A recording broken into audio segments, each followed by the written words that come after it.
Welcome to the Dungeon House, where a bunch of regular people with regular jobs gather to play Dungeons and Dragons. We aren't professionals, so if you hear food ASMR or a baby in the back, just understand it's normal. This show is recommended for those 13 and up. The music you'll hear is brought to you by William Heaton and various other artists. We're glad that you're here to share in the fun and laughter, as well as the challenges along the way. So come on into our home, take a seat on the couch, and enjoy the Dungeon House. I need a charger. It's not a nice thing to do, McKay. You're in trouble. I was trying to get it on his little. You're gonna have to take the L on that one. Can I have that? Oh, thank you. Oh, Thank you, buddy. Ace has really been loving. that's are pretty cool. All right. Yeah, this one favorite hats. From your feed page. He just judges hats really harshly. Grace. Can you say something, Kyle? I think a while ago I should say telling McKay, yeah, he's right. It's all gone. Yeah. All the way. Wait, you shave your head bald? Yeah, it's all gone. And I would like to see it. I think it looks good. There's still You like the 5 o'clock Airbender. shadow. Yeah. You're an airbender now. Okay. That's You look like a true helldiver now. one of the I clones. one of the clones. I actually think that the bald look is like a good one. Yeah. I think it's good.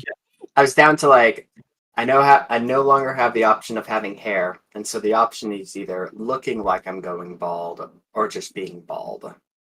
And I think having that bravery to say I'm committed really says something about your character. I know if I was in that situation, I'd do the same. But you gotta go for it, right? Exactly. Do you see the dog? Or what? That was a cat. Did you see something furry pass by them? Did you see the little guinea pig? I'm gonna move that a little bit, Chase. Is that That's okay? more than fine. And that's mostly just for now, so that he Doesn't fall down. Doesn't take a dip on the Okay. ground. Alright, I'm ditching the Game Boy camera look. No, I think you should keep it. That's my opinion. Yeah, we can't go I live think it's anymore on killing my Facebook. computer. For some reason, I can't hear you. I wonder if my signal's bad. Kyle's coming in pretty good, but Yeah, I can hear you, Chase, Brandon. have you noticed how it's not freezing cold in our apartment? Oh, It's maybe not you bad. can't hear Yeah, anyone our now. heat Our thing's fixed. died. it came unplugged. It's just us. It is just us. I just accidentally bumped it. Also, for the There we go. those that are hell divers in this congregation, have y'all seen the new major order? Yes. I saw. I'm conflicted. You know, we got General Conference on one side, but Liberation on the other side. That's awesome. I mean, sacrifices need to be made. I just don't know which ones. It's either my eternal salvation is on the line, or the salvation of the automatons. Or there is a 2-hour gap between sessions, so You could fit it in for sure. yeah. Or like, is there anything wrong with listening to prophetic messages while gunning down socialist bots? Like, I don't know. I feel like that, kind of goes in tandem somewhat. Yeah. Both are inspirational in their own regards, in their own ways. So that way you get like 2 times the inspiration. Exactly. And like, I hear, okay, and this is actually true, this isn't me joking, but like if you're doing something, like some sort of action or activity, and then you have like a lesson learned or a memory, or you hear something inspirational, that you make that connection in your brain where it's like, if I'm doing this activity, I correlate it back to this inspirational thing, right? Yes. Like just connections in the synapses. And so, like, if you listen to 2 hours of spiritual increases while playing 2 hours of Helldivers, then every time you play Helldivers, it's like doing General Conference all over again. You get to feel the spirit while killing bugs. I don't see what's wrong with that. This is like, It's so efficient. like that's all you need to do in life, right? That is so awesome. Kyle, I commend you, soldier. Hey, whatever it takes. Do we know where David and or Kyle's? Kyle's here. Or Joy, colleague. Joy said that she was going to be a little late. Oh, she did? This week. That was how much I know. And my wife is on her. She's doing a dinner Sitting for thing, dinner. so she'll. Yeah, 7ish. I was hoping to start with David around, but it is what it is. If we need to get started, we can definitely get started. Before we get started, though, I have some exciting news about myself. Oh, So I had an interview this morning with a civil engineering firm, and I thought the interview went really well. Yeah, it's good. I didn't think it was like crazy though, and I was still kind of on the fence of like, I don't know if I'll get it, but it was honestly like I have an internship right now, but the internship I have doesn't really apply to what I want to do. It's just an internship. Anyways, they messaged me back at like 4 today and said, "Hey, we want to give you an offer," and it would it'd pay more than what I'm making now, and it's what I want. It's like in the field of what I want to do, actual experience. So congratulations! That's awesome, actually. it's pretty exciting. I told them that I'll give them a response tomorrow. I'm pretty confident that I'll give them a yes. Nice. I'm pretty excited about it. What's the firm? Civil science. It's down in St. George, so I'll have to commute a little bit during the summer. Oh, is it just during the summer? No. How So, they... I have an option when school starts up again to do online from either. So it actually, in some ways, probably make it easier for me to do my work because I don't have to like go into an office. But during the summer, I have the experience of actually sitting down with people, working with them, and learning rather than Hey, Tori, do you know where you're having to be by myself and trying to figure it out on my own. So This is purely just funny, but I'm looking them up, right? for sure. And I found them, and I clicked on their website, but their website is like, there's a privacy error where their site's not secure. Oh, their site's not secure? Yeah. Okay. Dun, dun, dun, dun. I mean, McKay. What's not secure about their site? I can warn them. I just clicked on it, and instead of like taking me to the site, it's like, hey, Google says this isn't a secure site. check to see if their certificate expired. What? Yeah. That's what I don't know either. they should do. I can They check should it. check if their certificate's expired. Like, you're right. My bad. I just don't know how to check for a certificate. They're good. We check the certificate, baby. They have a couple of firms. They have some up north and one down St. George. So yeah. Okay.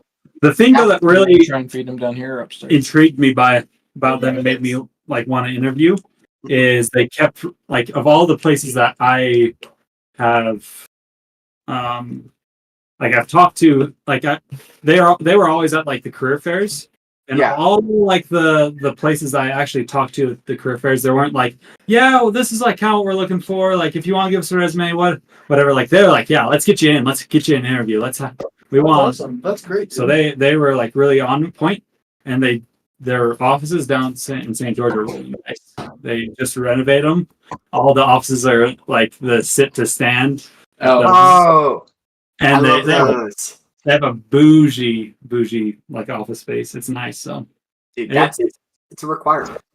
Yeah, I know. If I have to work in like a dungeon, no, Do you have windows? we have lots of windows. Good. I don't know how I'll fake it. But, I It's a new moved cheat. from like the bougie of bougiest to like cubicles, and the only thing to be there is like my view of the sound. that's rough. It's nice to have standing desks and like I'm assuming it's open floor seating. Yeah, so they like where I'll be working is just kind of cubicle-esque. Oh, okay. But it's not like a huge firm, so I'm not like one number and like 100 people. Yeah. Like it's a pretty tight knit group. I think they had in total like around 10. But we're waiting for 10 guys that I'll be working with and stuff like that. Okay. And is it I'm just a stalker at the For end sure. of the day. Is it an internship or is it like a junior project manager role? So it's an internship right now.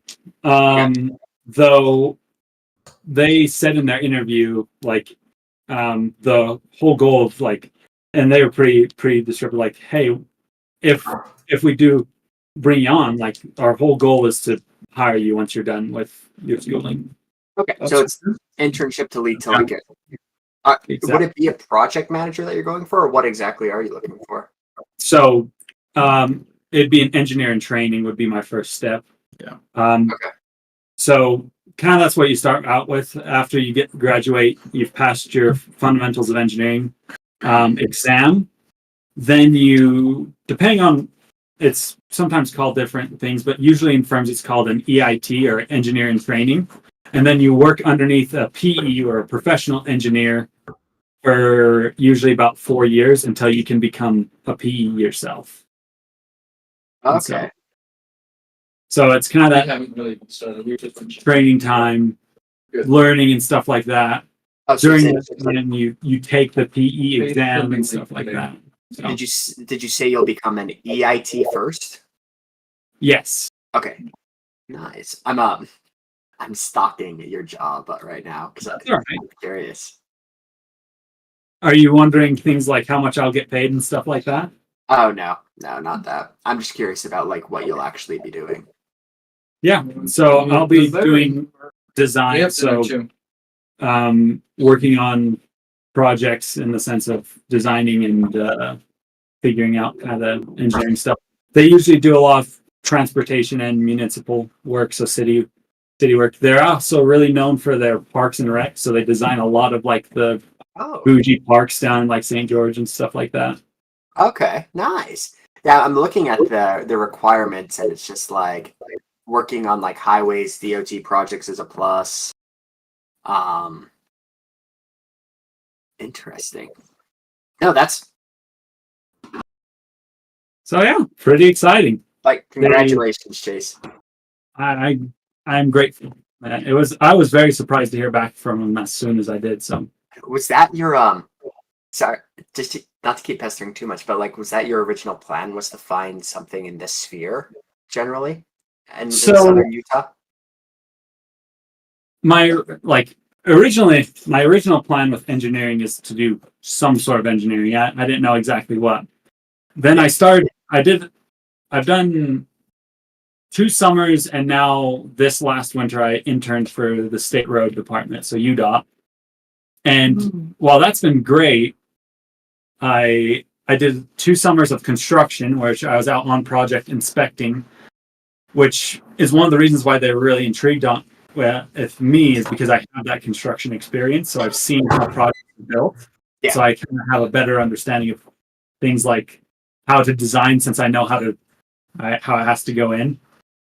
And then having a little bit of a background in UDOT really helps because they do a lot of DOT work. Yeah. A lot of projects, by the state road. So if you have kind of an inside understanding of how UDOT works and what they're looking for, and you've already seen some of that, that helps a ton too. What was your original question? I forgot. No, in short though, like I'm not too positive on like because I know once you mentioned Me, what was I was trying to do? yeah, like does this fit your like life goals, ambitions, and For stuff sure. like that? Okay. I think my my short-term goal, I've been doing these other internships, and they haven't had a lot of actual specific engineering application in them. Well, they're engineering adjacent stuff like inspecting. The one I'm doing right now is more kind of a maintenance role of stuff that has already been, put in. Mhm. And I'm working with some engineers.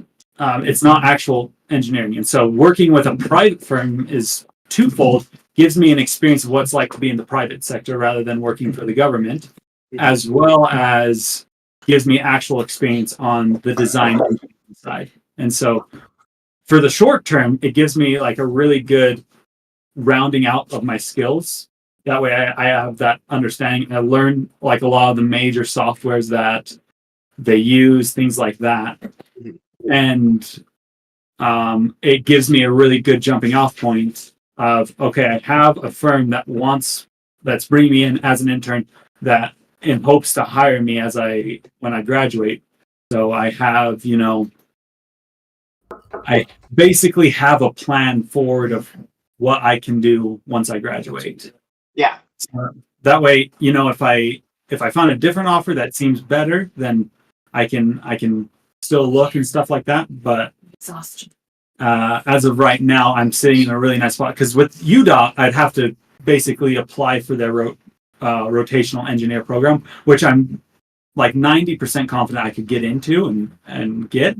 But this is like, hey, we are bringing you in as an intern to put you on as a EIT and start you down this path. And so, Okay. yeah. Hey, no, if that, glad to hear that. Are you So, thinking of? Sorry, I think once I heard that you were thinking of like wanting to have your career more in Central Utah. Would you like start off in St. George then? So if I do end up staying with this company, I'd probably definitely like start off in St. George. Okay.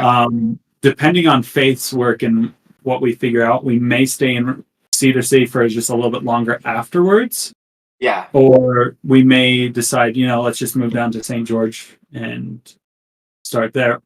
Or if it seems like we have a better opportunity up kind of by Richfield in that central Utah area, then we might head there. But Okay. like, Just still open. yeah. Well, I haven't like made my bed and I'm sleeping in it quite yet.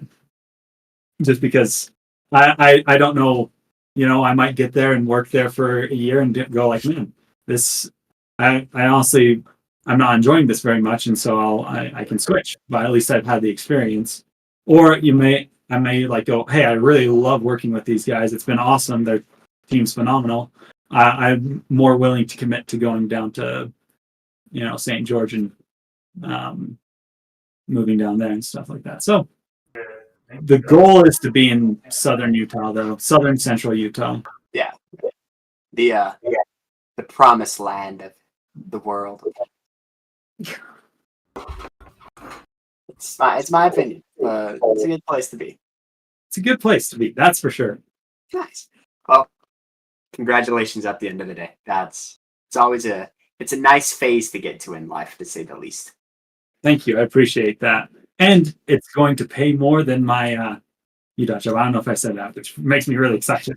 Let's be on money. Money's all that matters in this world. Well, okay. Money is nice. In short, the opinions of Kyle. Like, money is important because the world that we're going to grow up in as adults / our children and offspring will grow up in, it's going to be harder to live the lifestyle that a lot of us want to live in the future without the financial backbone to support that lifestyle. Yes. Yeah. Or in short, it's hard. It's going to be harder to be poor than to have a family. Yes. You have to be a little bit more well off and things like that. But yeah, or at least just like we'll probably have to take more sacrifices than our parents took if we want to live a lifestyle similar to like if you want to have a family in reality. yeah. No, definitely that makes sense. Mhm. Well, McKay just stepped away. He's just talking to someone. Oh, and I got a text from David. What did he say? Is he jumping on soon, or is he? Yeah, so he just got home from work at about 5:15 or 6:15 your guys' time, so he'll be on in a second. No worries. We can honestly give ourselves a little bit of a second. I can recap from last time, and then hopefully by then he'll be jumping in. I do have a quick question. For sure, Joy. So I thought a lot about the ammo thing that you said about potentially running out of ammo being something. Yeah. I think I want to do that. Yeah. And then I just had a couple clarifying questions. So I did a little bit of research, and it said that I can recover half the amount of arrows that I use in battle. Is that? Sure.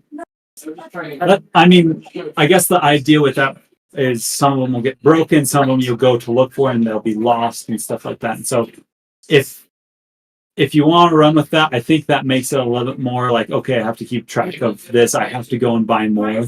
So I'm more than fine with you if you want to run that level. And then my other question is, how long do you suppose it'll take for me to collect my arrows after a battle? Because if we battle and run, I obviously am not going to have time to collect arrows. I would say it wouldn't take that long, 5 minutes to, I'm thinking about like back in the day when I would do like archery and stuff like that. And even if they were kind of more spread out, you would be able to find half of them in, I think, 5 minutes or something. Okay. So, cool. Like, if you definitely take a short rest right after a battle, for sure gather them. And then, but if you have to run and get going right after. It's rock and we don't have time to pick up my missed arrows. Exactly. Also, I have a little bit of an announcement and just want to get those who are here's opinion. I know. Hey, is that loud? Should I close that door? Are you guys starting? Probably not quite yet. Sorry about that. So something that I've been considering doing for the campaign, just because I feel like our progression for leveling has kind of slowed a little bit, and it sometimes feels like kind of a slog to get to the next level. Something that McKay and I've been toying about, and something that McKay kind of brought up that might help is switching over to XP based leveling. And in the sense of it being like XP is gained not only from combat, but from like role playing scenarios, things like that. So that way, rather than having like you'll level up when you level up sort of thing, you guys can understand, recognize, you can feel like your character is, growing and things like that. So I'm going to look into it and read up on it and stuff like that. But I just wanted to tell you guys so that way, just to see, is that something that you'd be interested in, or is there any concerns with that? Anything along those lines, or if you just don't really care? Sounds good to me. I'm fine with whatever. Sick. Okay. Any opinions on that, Kyle? I have no opinion for anything on that. All right. Sounds good. All right. So I'll do a little bit of a recap for us. Let me turn on some music though, since we, probably won't listen to it. It makes me feel a little bit better. You can either wait or we'll get it soon, but It's weird only having 3 of us here right now. I'll be honest. Yeah, we're sort of in this weird boat of like, there's 2 people in the house that just aren't sitting down yet. Like, Faith and David are still. Should I start? Should I not? I know. What's McKay and Tori's timeline? I don't know. They're talking to one of their tenants. I think he'll be done soon, but Okay. I don't know. That's why I was thinking about doing the recap. But I don't know, guys. Maybe I should just wait. We can wait. Yeah. We're not recording right now, right? Or I'm pretty sure we're recording. okay. Live? I'm pretty sure we're live. We're live. I think we've been live since 6. We've been live since 6. Yeah, Great. for like 24 minutes. Talking about my work, Okay. things like that. That works So out. bring a couple nachos. What the? What? Apple Apples nacho? with chocolate and caramel and some nuts on Oh, part of them. I was thinking like actual nacho cheese, No. and I was like, Joy, I don't know about The this. sooner we eat them, You guys just Maybe having apples, maybe. once they're cut, they're kind of brown and. Anyways, Yeah, you have to put something on it. Like, what do you put on apples to make them not brown? Is it like it's lemon juice. lemon juice? Yeah. Something about the acidity. Yeah. Anyways, but we can start eating them now just because, I personally don't like eating brown apples. Perfect. Tori, Mhm. another thing for you, sweetheart. Okay. You just submitted the. I say start the recap. Well, they just had to get pulled out by a different student, so we'll get started. Application. Printed it out. Whom is that? Letters. Oh, I guess we'll start with this. anywho. So last time, this is actually kind of good because the two people that didn't get a finish off last time was Ren and Moss. So we'll give you a little bit of a spiel. So as we know, we fought a rock a little bit. Hey, and David's here too. Hello. Hey, we're just starting with the recap right now. So you jumped in at an opportune moment. Anywho, we started off with you guys being able to get away from the rock, able to damage it a little bit, and then kept running. Eventually, though, after a long trek through the night and stuff like that, seeing it follow you, you guys eventually got attacked again. Almost at the break of dawn, the bird ended up consuming Ren, putting him in his little goalie sack for saving later for the babies. And well, Opal also got taken down, and also I think she got consumed. But before that, Alia critted twice on it, giving it 2 more lingering effects. One of those being an internal injury, and because of like how well she rolled, it ended up throwing up both Ren and Opal, saving them. And so with 30 hit points left, the rock flew away, broken and battered and beaten. And so, you guys were able to not get eaten and taken away by the bird. As of right now, just to kind of start us off for tonight, you all sit there. Those who had been injured, their wounds tended to, Baron coming over, wrapping them as most everyone's out of magic. The morning light on the peaks starts shining just over the side, as you can see a little bit of the sun finally hitting the tops of the Grey Mountains further deeper into this range. You can see that they are covered with white speckled with gray, as you can see the jutting out portions of cliff faces and other natural formations. As you look around you, you can see the remnants of the battle fought last night. See the blood of the creature mixed with your own. Places where it would land, scraping up earth and bearings. And throwing them very far. As you take a look around, noticing the formations of rocks leading up to the mountains, you can see that where you're at seems to be leading more into this highland country, out of this flat savanna land, and hopefully more towards safety.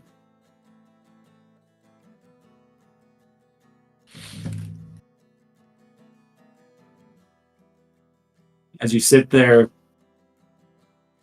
something that you notice beforehand that you haven't heard for almost 2-3 days is the sound of a bird not too far off. Not a large one, but a songbird. One that doesn't have to be afraid anymore of a predator much, much larger than it.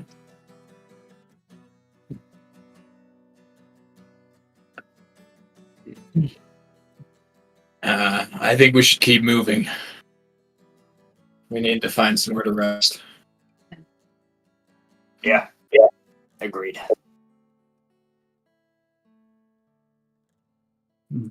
I guess. Then Because we're still on the plains, right? We haven't made it to the mountain yet. That's what you're saying, right? Basically, like, Okay. here's the range. You guys are like here. Yeah, so so like, as- we're starting on the journey of climbing the mountain. exactly. All right. Let's see. I don't know if we put a couple hours in, start heading up. Maybe we might be able to find a cave or something like that for us to rest for a bit. let's do it. We need our individual in the party that's really good at nature stuff to help us out. Oh, look, he's back. What? I just imagine like Ren is sitting there like eating like whatever Brandon's eating, just like a little muffin. Like they're talking about. He's been saving it this whole time. It's just that it's his last thing that he has. It's his only like saving grace. He was in the belly of the bird, and he's a little shell shocked. Ren, I I've been think waiting you're for a quiet moment to enjoy my snack. Ren, I think you have 15 hit points from Opal, by the way, from last session. I think that's what she said. Hey, Chase, could you close down? For sure. So Just like a little, but not like entire. But I think that's awesome. You're like, and just to kind of give an idea of like the formation of this mountain. You can see this base of the mountain that you're at slopes up, leading to higher and higher peaks. From what you can tell, you are heading kind of perpendicular to how the mountain range runs. Though as you look off into the distances, kind of both ways, you can see what looks to be places where canyons and valleys meet this open plain. So giving you a couple of options on how you could travel this next leg of your journey, whether you want to continue along the mountains, running with them until you find one of these canyons maybe to travel up, or you can try to brave heading up this specific range and then dropping down into the next. I guess it really depends on what you're trying to accomplish. Baron's too just exhausted to even really care. He's just like, someone go. Let's go. I vote canyon. Hey. I agree with Fred. What did Ren say? How about we go the canyon route? Find a little canyon and kind of go up that. Yeah, Ren, you know that with the state of your party right now, traveling and traversing steep, rock formations is probably not the best bet, and so something a little bit more gentle on the slope is probably a little bit better. As you all start walking, the sun finally shining down on you.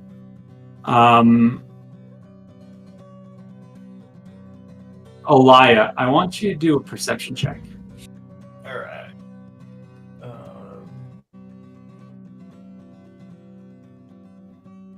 14. 14? Okay. Something on the back of your neck, and you're not sure if it's just from the combat or something else, but there's almost like a feeling.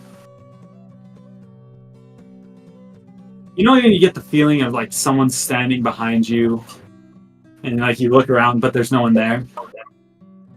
Like you just feel like on edge for whatever reason.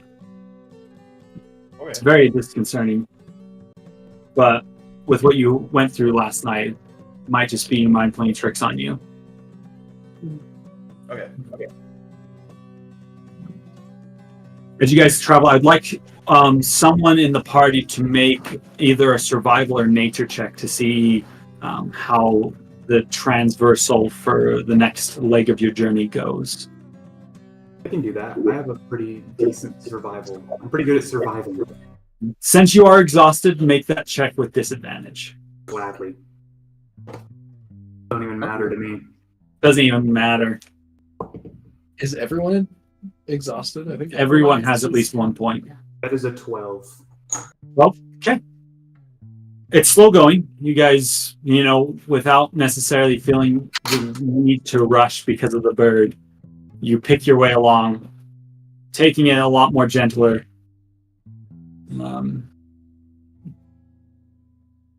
The slopes eventually, break forth, and you find this canyon, quite wide, quite long, seeming to lead to the next layer of this ever unfolding range. It's almost kind of like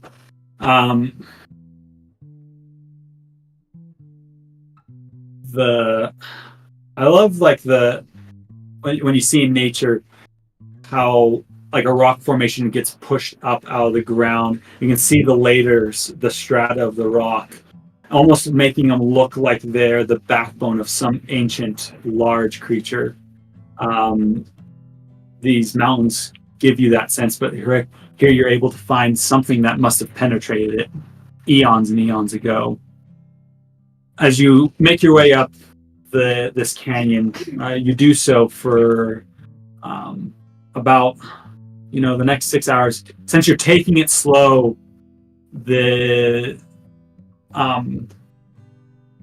you're not having to roll until the end of the day for your exhaustion, so you think you can keep pushing on for a while.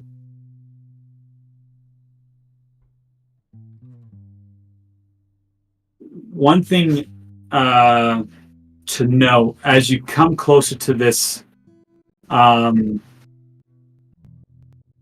this canyon, you can see what looks to be remnants of maybe a caravan passing through, or maybe this is a way some sort of trade route goes. As you can see, though you came from it at a different angle, there eventually was a rough path that heads out of this canyon mouth and heads more towards the east, towards the sun, whereas you guys are coming towards this canyon from the west. You said that there was like ruins of caravans? Not like the caravans were ruined. You just see remnants. So like you'd find, footprints that seem So really old. nothing actually to like. Yeah, maybe like Move. a specific chest that has, or like a crate that was broken and left by the wayside to rot, the wood turning gray. But it's like clearly a trail, it seems. Yeah. Is there any bottles of alcohol around? Make a perception check. Wait, are you drinking on the job again? He might be. Let's see if he finds some alcohol. Nat one. Okay. Double nat. You find a dirty puddle, and you might think it has some yeast in it. Man, that's Yeah, right. that's a gold mine right there. When you're thirsty, you're going to be drinking that water right up. So I should note, I find it so funny that it looks like we're going through this desecrated place, either like robbers are around or some sort of monster lurks in this canyon, and Baron looks for the booze. Well, I hope you know that, like, he is, like, he's been dropped, he's been thrown, like, Dropped twice. Maybe 3 times. like, his body can handle it, but, like, he's, like, he's, like, exhausted. Mine. The body is willing, but the mind is not. Not until you get some alcohol. Some sedation. Yeah. You need some good Good kush. kush. Anywho, Um, I don't know about that. Go ahead. okay. Stop anytime soon. I'm tired. Can we look around? Is there any place to? Yeah, so now that you're kind of coming up to this mouth of the canyon, you feel like from aerial attacks, you have a little bit more cover. You don't think the rock could fit into this area, though.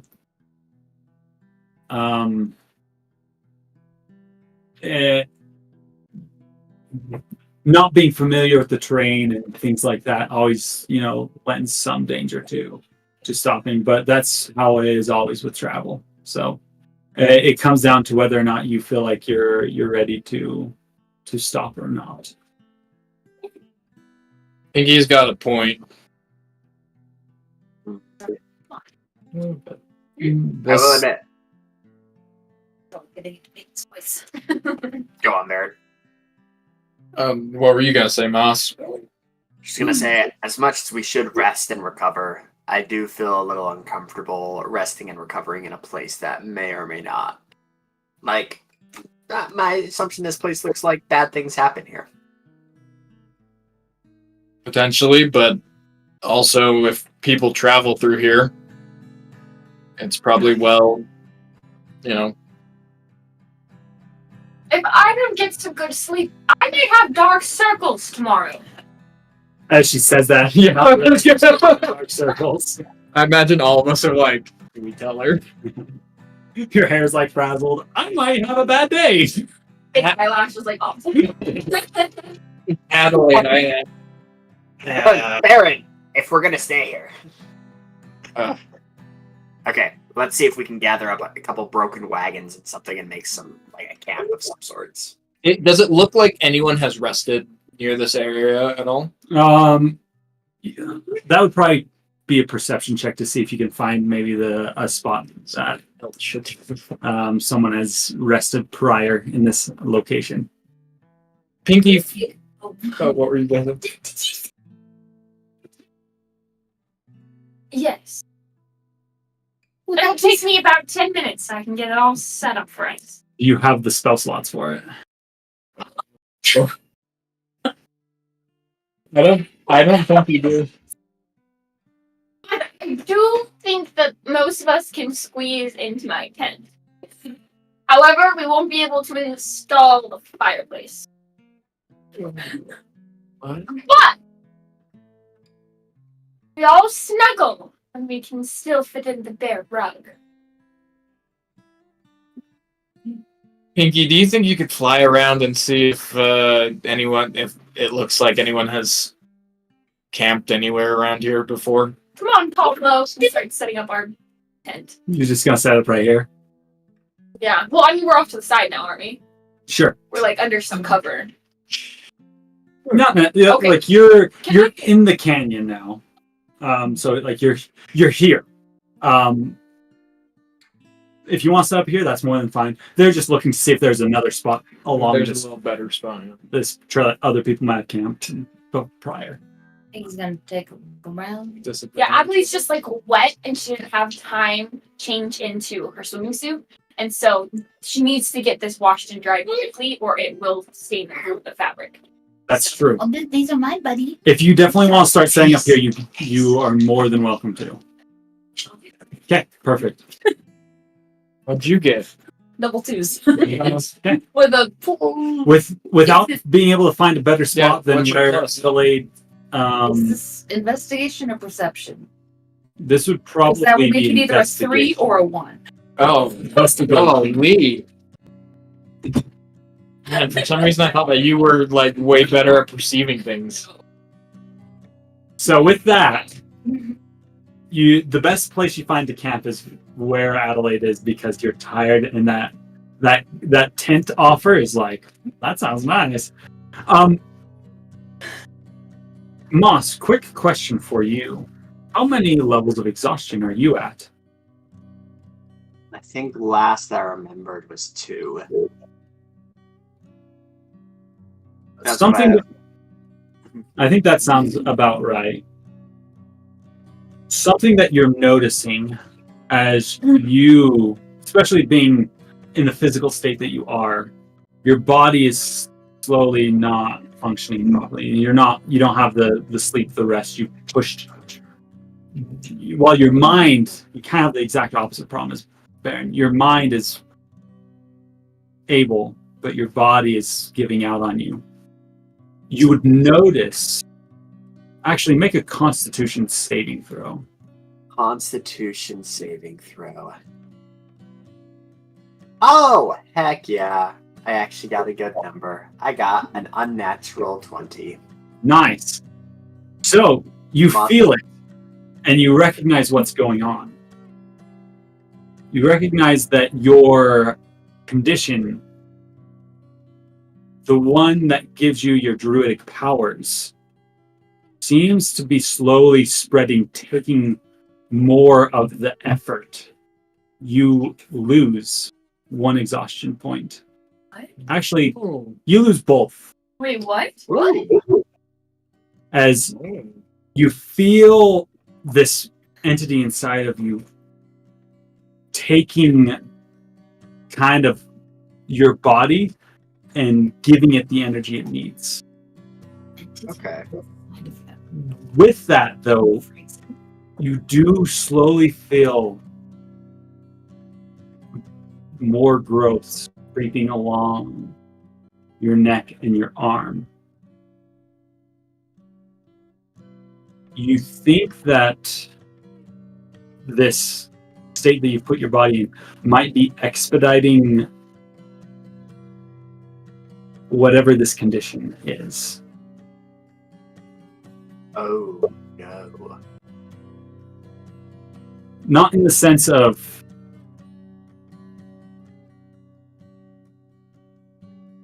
you're going to turn completely, but you're definitely pushing it in a deeper, further direction.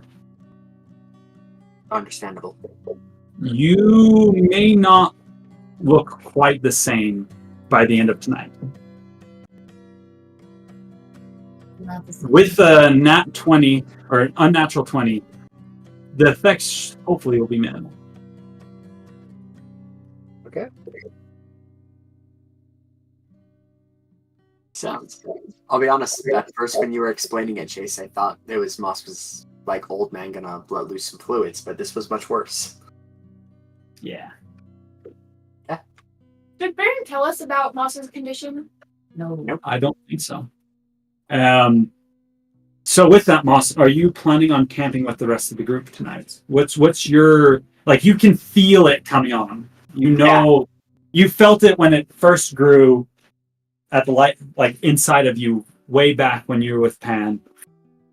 You feel it like you felt it when you were at the lighthouse when you were close to, I think it was Baron and Alia. Yeah. No, so this night Moss is gonna pretty much just tell the group to be like, hey, we need someone to watch. I think it's dangerous here. Looks like robbers or something like that. Look, I'm gonna just stay up night and watch from afar. The whole night? Yeah, I'll be alright.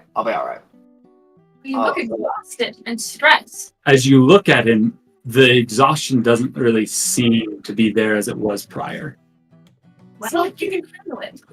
It's like you can sleep all night? Yeah, I'm feeling. What? You know how people have their second wind, having that second life. Confused. Visibly confused. I thought it was funny. All right. My life. I thought it was. It's my favorite. Yeah, but I think it's best. Like we need to have someone on watch. We're all tired and exhausted. I'll scout out ahead a good like half a mile just to make sure nothing happens. But if you're half a mile away, we still need someone to watch the camp. Split it among. We have a big enough party.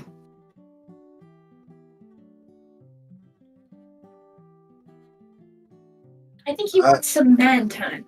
Think about things. Do some whittling. I can try and stay up. Can't. Baron says this as he's like like talking to you, but he's not even looking at you. I can stay. I can take a watch. He says it again like 4 more times. I can take it, turns into the NPC. He starts doing the scatter and walk. Not tired. You're tired. Here, if we're all tired, so let's. I mean, I can cast alarm so that at least nobody can like sneak up on us close by. People can stalk us, but like we will at least be safe for a little bit. Let's all just rest, and then we can worry about watches once people are well rested. That work Agree. out? So alarm lasts 8 hours, so we can technically all rest. The area is 30 feet. So, choose a door, window, or an area within range that is no larger than a 20-foot cube. Oh wait, so we would need like a doorway or some sort of enclosure. We're all gonna. You got a 20-foot tent, cube. right? You got the tent. Oh yeah, the tent. Okay, yes. Then we'll do that. Okay, perfect. All right. With that, you all settle down. It's probably just a little bit later afternoon for your long rest. Moss, as the night goes on, the feeling of these buds on your neck and the lower on your arm start to go from just like a pinprick to all out just pain ripping through your skin. It's awful. You find a piece of leather, probably your belt, that you used to bite down on to kind of keep yourself from making too much pain. As that's what he sounds like. You want ASMR? Give ASMR. It's too hot. It's too hot. It's too hot. Anyway, you see your arm and your neck, kind of this part of your face, and all the way down to your hand, starting to be covered by this shelf-like fungi. It spreads across kind of the back of your shoulder and your chest a little bit farther, and so it is exposing itself here and on your arm. Do you do anything to try to combat it, or do you let the spread happen? So Moss pulls out his metal dagger with the red ruby in it, and he jabs it into it to try to cut it off. Your arm? Or like, cause it's spreading outside the arm, right? Yeah, you're going to try to like cut them off as they spread out. Yeah, like shaving. Yeah, shaving them off. Yeah. Okay. With that, this is going to need some sort of check. This is probably going to be a saving throw as well. Okay. I'd like you to do, I'd say, survival. I don't know if that's even it. The saving throw will definitely be Constitution. Okay. As you don't have anything really to fight the pain unless you want to look for some sort of natural medicine to numb. So Moss will pull out the he'll take one of the patches off that holds the 4 potions of healing. Okay. And like just like getting ready, like dagger in one hand, bottle popped in the other hand. Like it doesn't give pain tolerance, but it's got to help somehow as he's going into this. It will definitely help. It'll give you advantage on that Constitution saving throw. Okay. For the check, let's do Let's do survival, unless you can kind of come up with a better reasoning for a different skill to use. What about stealth? Because I'm hiding my pain. Keeping it on the inside. Nah, I'll do You survival. don't feel. If before Don't let them know. she prayed Sorry. and she said, "Bless my friends," does that count as a bless for any checks that happen Okay. tonight? Okay. That's So, you didn't have any spells left. So no. so survival check wasn't bad. It was a 15. Or 15 plus 3, so 18. Awesome. Yeah, no. So as you start cutting them off, it feels like you're cutting off a piece of your body. These growths, while they're painful for them to come out, you also recognize that they are not just its own entity, but it's becoming a part of you. The pain is your own. If you keep cutting, I need you to make a Constitution saving throw. Gonna keep cutting. Okay. For those listening, don't keep cutting, but I'm gonna keep cutting. Oh, cuss. 5. With the advantage, Oh, I do have advantage. Come on. is the healing potions that you're using. 6. So you get through kind of cleaning off the base of your neck, as that's the most noticeable part. And it's killing you. You feel whatever's inside of you is killing, and you hear in your mind at this moment a whimper.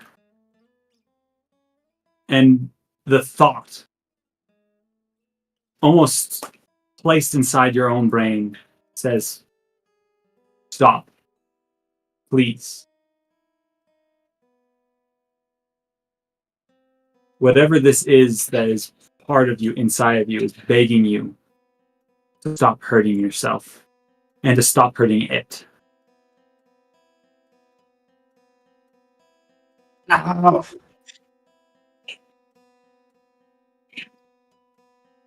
As Moss just like struggling. The voice comes back into your brain, and you can tell that's not your own because the sound of it is almost kind of like the sound of a young girl. You don't know whether or not this thing has gender, whether that's how it works, but this feeling, these thoughts being placed inside your brain, seem almost to be from a child. Oh. It hurts. Please stop. Please. What are you? I am you and I. We are one. No, we are not one. You are a parasite keeping me alive for the time being. You Please. are not nothing. Please, no. Silence. And Moss is just gonna try to stab himself.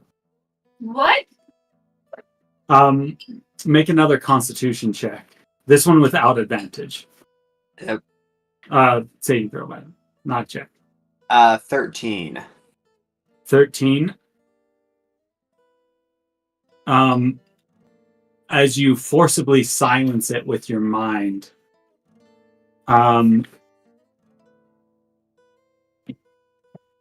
it rolled a 16. You feel your arm lock up. As you go to cut yourself, you've lost control of that arm for a second. Just a second, as it almost feels like a visceral, when you're in pain, you jump back. Yeah. Your body stops itself. At that, Moss just like drops his dagger and is just like, You hear the voice say, no more. And then you feel your body get back to yourself. Yeah. This moss is just sort of a little bit cracked. Just sort of staring at the knife and like sits down, sort of slumps over, and it's just like, what is happening to me?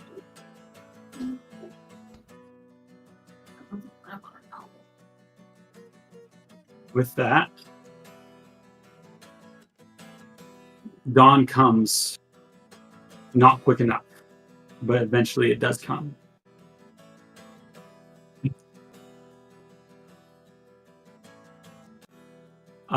For those who had more than 1 point of exhaustion, you will still have 1 point of exhaustion. Did you want us to roll one more time for exhaustion?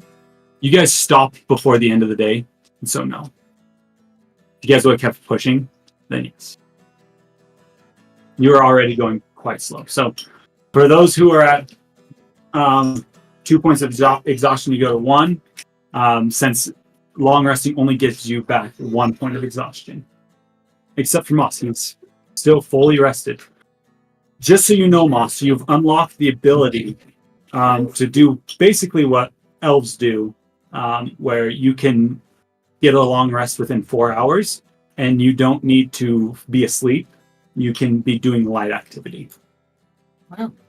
That's Whatever this creature is inside of you seems to metabolize and rest in a different way than your normal body. Like, nice, but not nice. With that also, your wild shape is for sure confirmed to be a bonus action to use, just so you know. Nice. As the spread continues, it gets more powerful. Cool. So, just so you know. Moss is going to be sporing all over the place now. He's the spore man. All right. As you guys continue travel, first thing that I would say you guys would notice, or I guess it comes down to Kyle. Are you? Or I guess Moss. Moss, are you trying to hide the growths? As you were able to get a little bit of them cleaned up here, but you definitely can see them on the palm of your hand. As And you Moss can sort see of, 'em right here. I'd imagine as like Moss walks back to the party, like something cracked in the moment his arm did not respond to him and responded to this entity. And so Moss sort of walks back with like his head sort of hung. He's not tired, but he looks tired. And it's just clothes drooping and he's not trying. For those that are at camp, as you wake up, you would notice Moss, who usually wears, a full long sleeve kind of shirt with his armor, and you haven't ever really seen him take it off. Here, I almost imagine like you'd have had to take off your armor and your shirt to try to remove these, and you never really got to the point where you actually got fully clothed again. Your shirt's kind of hanging off a little bit. You can see what looks to be the spread of fungal across his entire left shoulder and down most of his arm. Moss, does this I'll sound probably nice? look at myself and see if I have any moss on me. If we laid in a nice mossy patch. You're just too tired to notice. I'm like, oh frick, is it on me? Like, Is it on me? is something on my face? I'm not worried about him. You don't find any on you, Ren. Just so you know. I'm curious. Would Pinky have any sort of context for this, even if it was a wrong context? Does this happen in the forest at all? So you have seen forest creatures that, are part tree. Like even the dryads that you guys have fought prior Right. has some of this connection to plant life. This may seem to be some sort of maybe dryad connection. But the thing about this is it's fungal based. Right. You haven't ever really seen much about that, especially from inside the Robine. Okay, so it's odd, but not completely. I don't know. Yeah. Not completely like alarming as Pinky has seen. Okay. Yeah. Yes, It seems the way that he's acting is a little bit more concerning, and not having ever seen this on him before is a little bit like, oh, maybe he caught a disease, something along those lines. Moss, are you ill? No, I'm not ill. Why did you say such a stupid thing? Sorry, it was a rough night. Just leave me alone for a sec. As Moss is like responding but not responding. You are dryad or something? Well, dryads aren't fungus. Fun what? Fungus? What you talking about? We're in a freaking canyon. There ain't no shrooms around here. He doesn't seem to be the most coherent as you talk to him. Adilaide will maybe pull. Maybe Alia and Pinky to the side. Oh, yeah. Purple or something like that. It was really weird, right? You notice that in his arm, his blood seemed different, Yeah. like a wrong color. Is it the same arm that like you can see them? Yeah. Interesting. Have you ever seen anything like this before from the forest or your readings, Alia? What check would you like me to make, DM, or is it something that it should be like now? Make either a nature or history check. I'm assuming that not all the creatures in the forest bleed red. And Pinky has definitely seen other colored blood before, yes? Yes, but you've never seen a gnome bleed different colors. Right. So, yeah, just I'm not gonna roll a check. I'm just You're good. Pinky would know. Yeah, it does seem weird that he's not bleeding red. I mean, I've never seen a gnome bleed a different color, but there are lots of creatures in the forest that don't bleed red.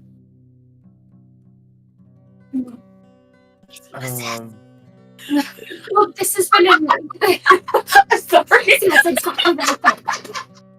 Yes.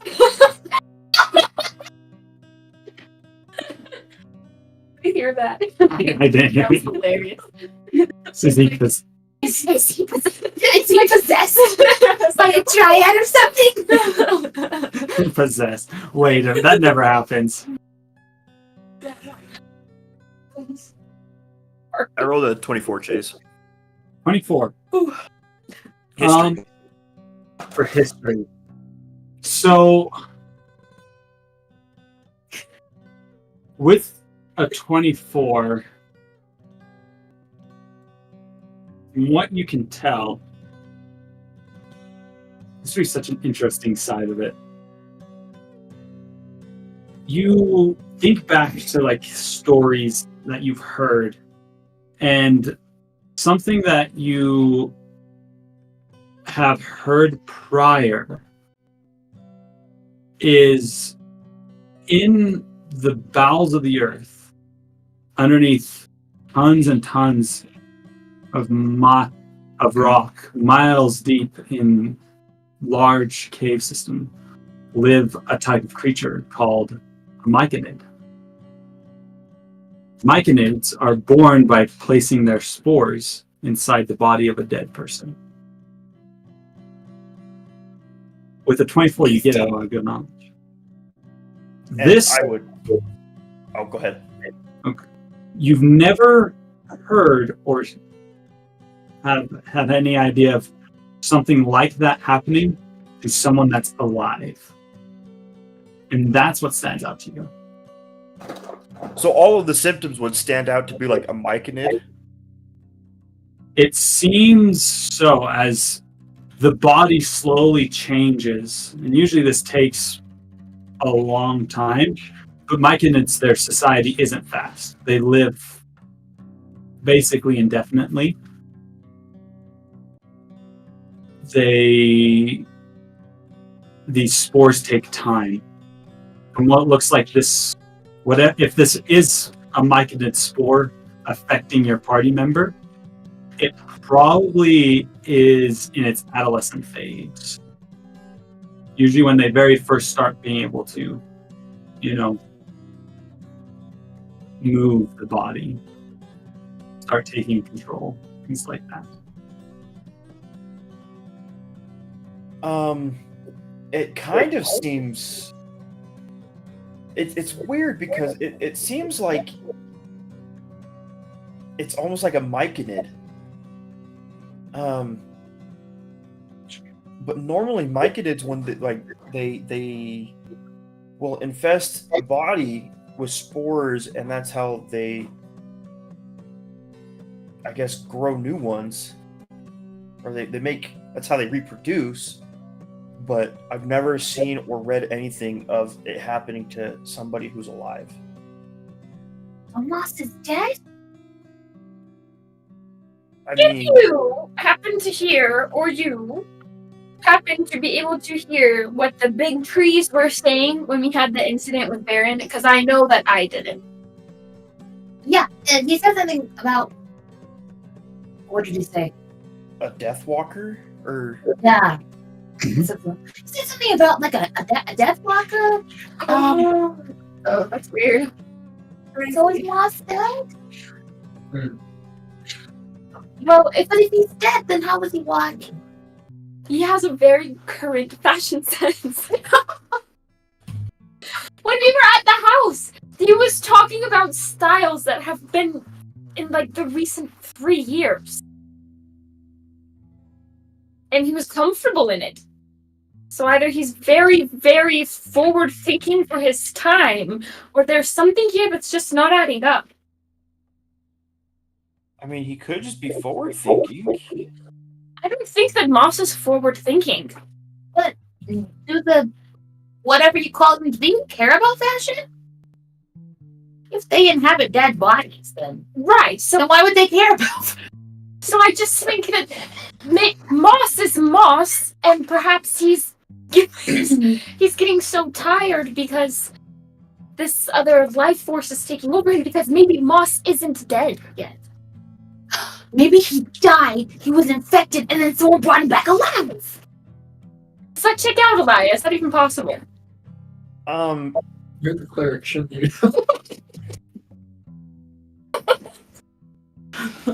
She's never claimed to be an academic. Her mom went to college. So did she, but I mean... It was for religious school.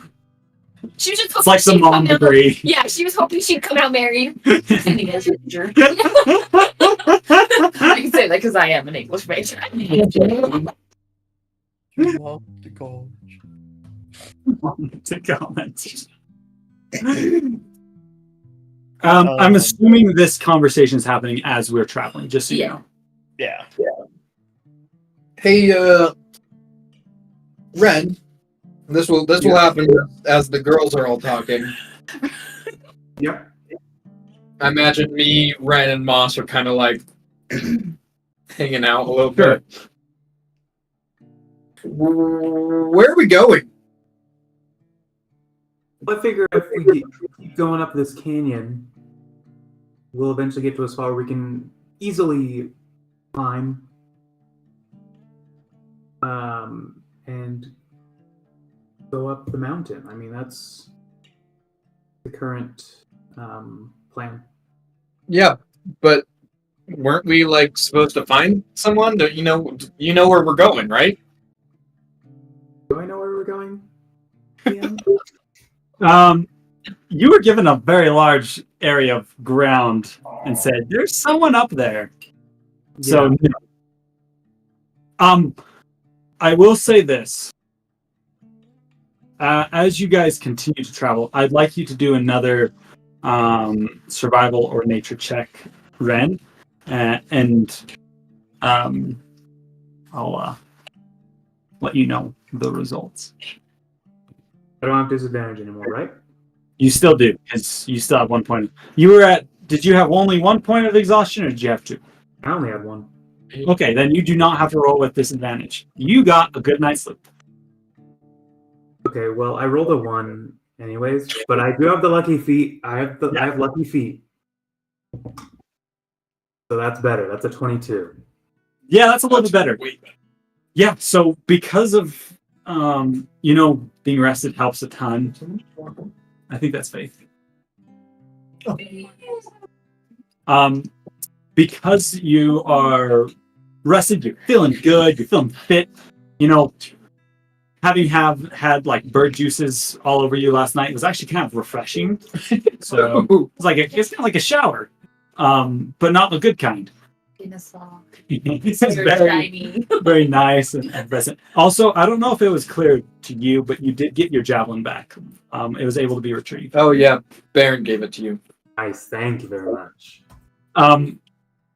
You would notice that after a couple hours, you will see like the cane keeps heading up. You eventually find a place that you're able to clamber. You see where the path kind of was etched into the stone, not too far. As you clamber up there, you can see on the other side of this valley what looks to be maybe a small village. Quite small, maybe like 10 houses. All the ladies You are don't having burn a sidebar right now. Should tell her about the sidebar. I imagine that you're probably a part of it. Use the restroom and then burn whatever. And the village down. Yeah, for sure. So after a day or so of travel, it's getting about the same time that you guys rested as you guys are kind of reaching this village. Yeah. As you walk, go ahead. Kyle, as Moss is walking, is he like getting back to his old self, or is he still like checked out, like something was wrong? Dude's checked out. Okay. You would notice, Moss, when you first approached Baron this morning, you had the slight whisper of the voice as you looked at Baron from the entity. Basically like, Bo?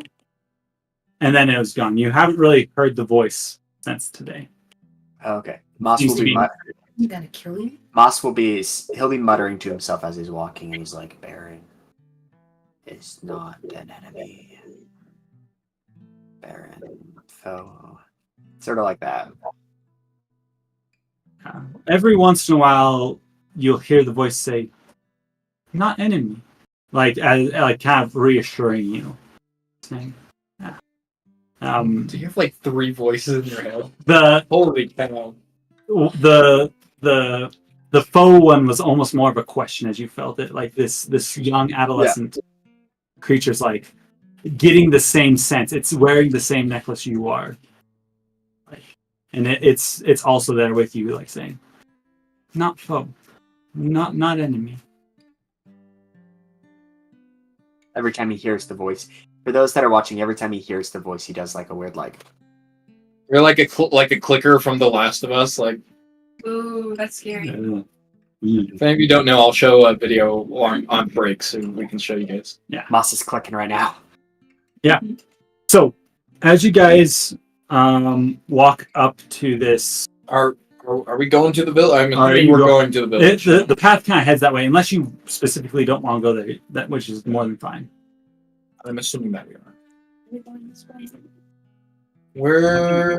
go there and ask around, see if people know of this person whose name we don't even know. We don't know his name, Ren? Nope. Elaine never told me. I just know that it is an elf. And maybe there's not too many elves living in these mountains. I got the vibe that it was kind of like a hermit. I might just be making that up. But, You owe me a drink when we get back. okay. Just so you know, we would have had to climb these mountains to get back anyways. As you approach the village, you can see what looks to be a small sign resting on its pole, kind of dangling a little bit at an askew. The sign says Grey Rock Mining Outpost. Like Gray Mountains. Oh my gosh, we're in the right place. You would hear on the wind kind of just a whistle, almost like the wind kind of blows the area. It's fairly quiet in this area. You hear the sounds of, the crickets, bugs. Here's a bird or two and stuff like that. It's quiet. Though as you approach the village, you notice that it seems eerily quiet. Very cool.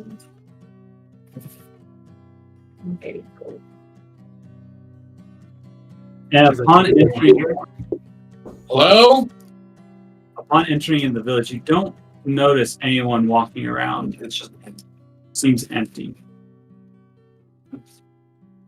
I would like someone to do either a perception check, or if you want to take some time to look around, an investigation check.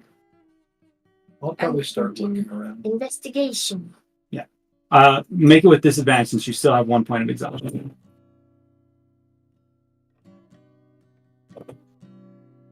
Huh.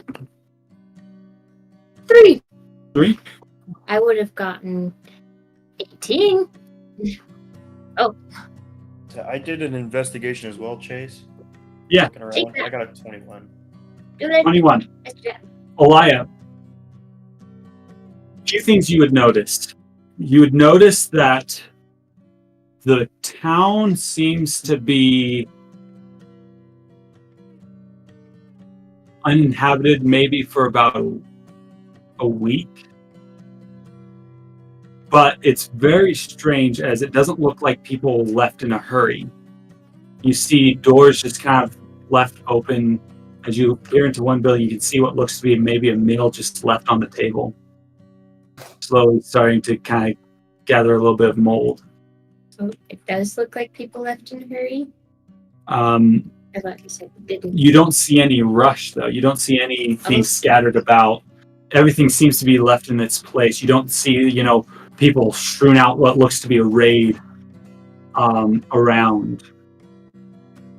Whereas people were, trying to grab things and go. You don't see any, you don't see a ton of footprints. You see the town itself is built with what looks to be kind of more labor shacks, a few small houses, a bar, a general store, and then you can see what looks to be maybe the mining kind of headquarters office. Those three are all in the center of the town. The bar is named the Grey Rock Booze. The general goods store is called the Grey Rock General, and you see on the office place for this mining, Grey Rock Mining Outpost, number 007. Well, I think we know where Baron's going first. As you walk into the bar, Baron, it's kind of the same situation. You see what looks to be a game of cards that was half played through, never finished. Drinks still sitting on the table with alcohol in them. And what looks to be a cloth left on the bar itself, almost as if someone had sat down there just for a second after wiping up maybe a spill. I'm gonna go behind the counter and grab. For sure. As you step on the ground, you didn't notice that as you first walked in, because you were a little bit more focused on one particular thing. The ground itself in certain spots and locations, kind of where you would assume the people had been sitting, almost as if they disappeared. Looks to be dark stains. Did we all go follow in or no? Don't know. Sorry, continue with what you're saying. Did you hear what I said? I heard Yeah. that I stepped on something. As you stepped in, Mhm. and you didn't notice it before until you kind of get back there, but the places where people should have been, almost as if they disappeared, you see dark stains where they will, where someone could have been. Like you see right next to the drink, that area location is darker. Whoa. Anyway, Stains on the chair. Or the On the buggy, chair, on on the the table. ground Where they'd where be. their feet would Weird. be. So like in the outline of like a person? Not or in an outline of just like a Like a puddle. general- Yeah, like a s- Okay. interesting. Yeah, I'm gonna grab some. For sure. Drink up. Maybe. Alia, Yes. you, as you kind of look around, that feeling that you got prior that someone was behind you, you get it again. Can I make a perception check? For sure. Roll perception. Like, or I guess Alia's gonna kind of like stop, like looking around, and she's going to like specifically go like look for what's giving her this feeling. Yeah. Perception. Yeah. Yeah. I've got a 16. I guess. You start looking around. As you walk around the building, you notice one building that you almost swear you caught a glimpse of movement in. You stop. And to give you kind of a sense of what this area looks like, it's not like lush mountains. Like you're still kind of in this canyony, steppe, gray rock and tumbleweed area. It's almost kind of dry land-esque place. As you open up the door farther into what looks to be maybe a barracks for the mine, you don't see anyone in there, though it's almost pitch black in there. Without having dark vision, it's hard to tell what's going on. Do you step inside? I cast dancing lights. Okay. And I throw my lights inside before I walk in.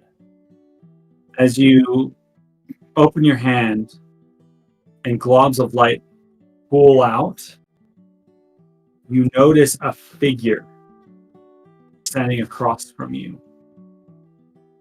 It's crouched down looking at the ground. As it glances up at you, the lights catch its eyes, reflecting them back at you. It almost looks like it's wearing some sort of wrap around its head and body. As it glances up at you, seeing you, and it stands up. It starts walking towards you. As it takes one step, it says, "Excuse me, are you from this village? Excuse me." Alia's gonna just kind of like take a step back and just say, "Who are you?"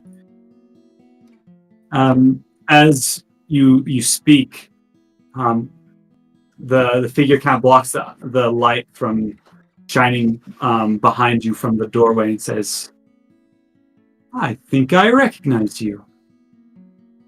Are you a vigil?" Who are you?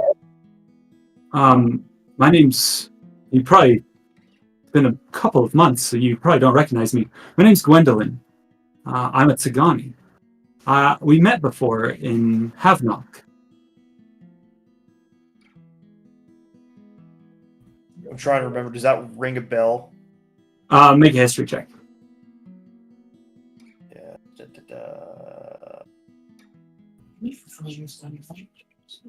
Unnatural 20. Unnatural 20. As you think back to your time in Havnok, you remember there being a lady that you met who was part of this group named the Tsigani. They're basically lore archivists. They write down stories. They gather information about the world, record history, and put it into a long shawl that they weave using a spell that creates these memories into thread. The one that you met, you had a conversation with about what was going on in Havnok, the things that had happened in the past. And last that you remember, with rolling an unnatural 20, or was it a natural? Rolling really high. You remember that she had talked to Ren about heading towards his village to do some research on what his mother and sisters are experiencing. And she looks familiar? Yes. Okay. Yes, I am a Vigil. I believe we did meet in Havnok. Havnok. What are you doing here? As she, she kind of fiddles with her, her large shawl scarf that wraps over the top half of her body. She finds something and says, "Yes, your name was Alia, correct?" Yes, that's right. Yes. You look a little different, but that doesn't matter. What was the question that you asked again? I blanked. What are you doing over? Like, what are you doing here? I was traveling, and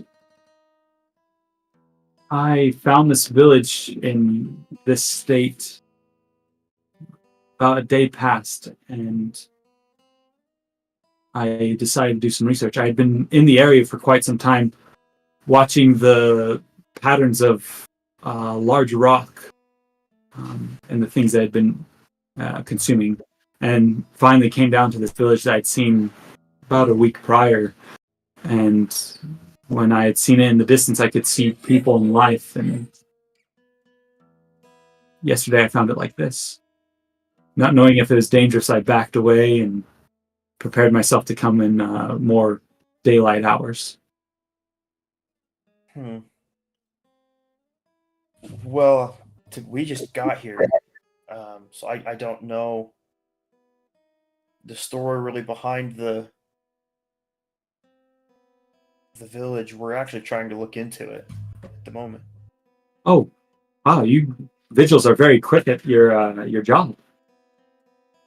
It turns into a force of habit, I think. So For sure. I just was surprised that they got a message out for this little village so quickly.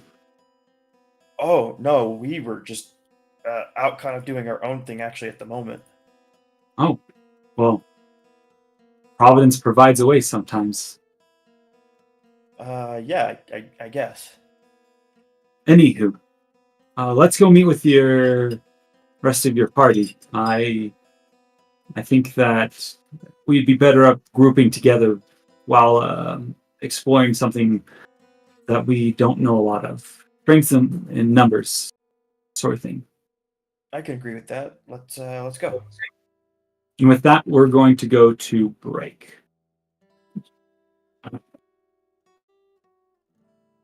Nice. Break.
Why would you say that?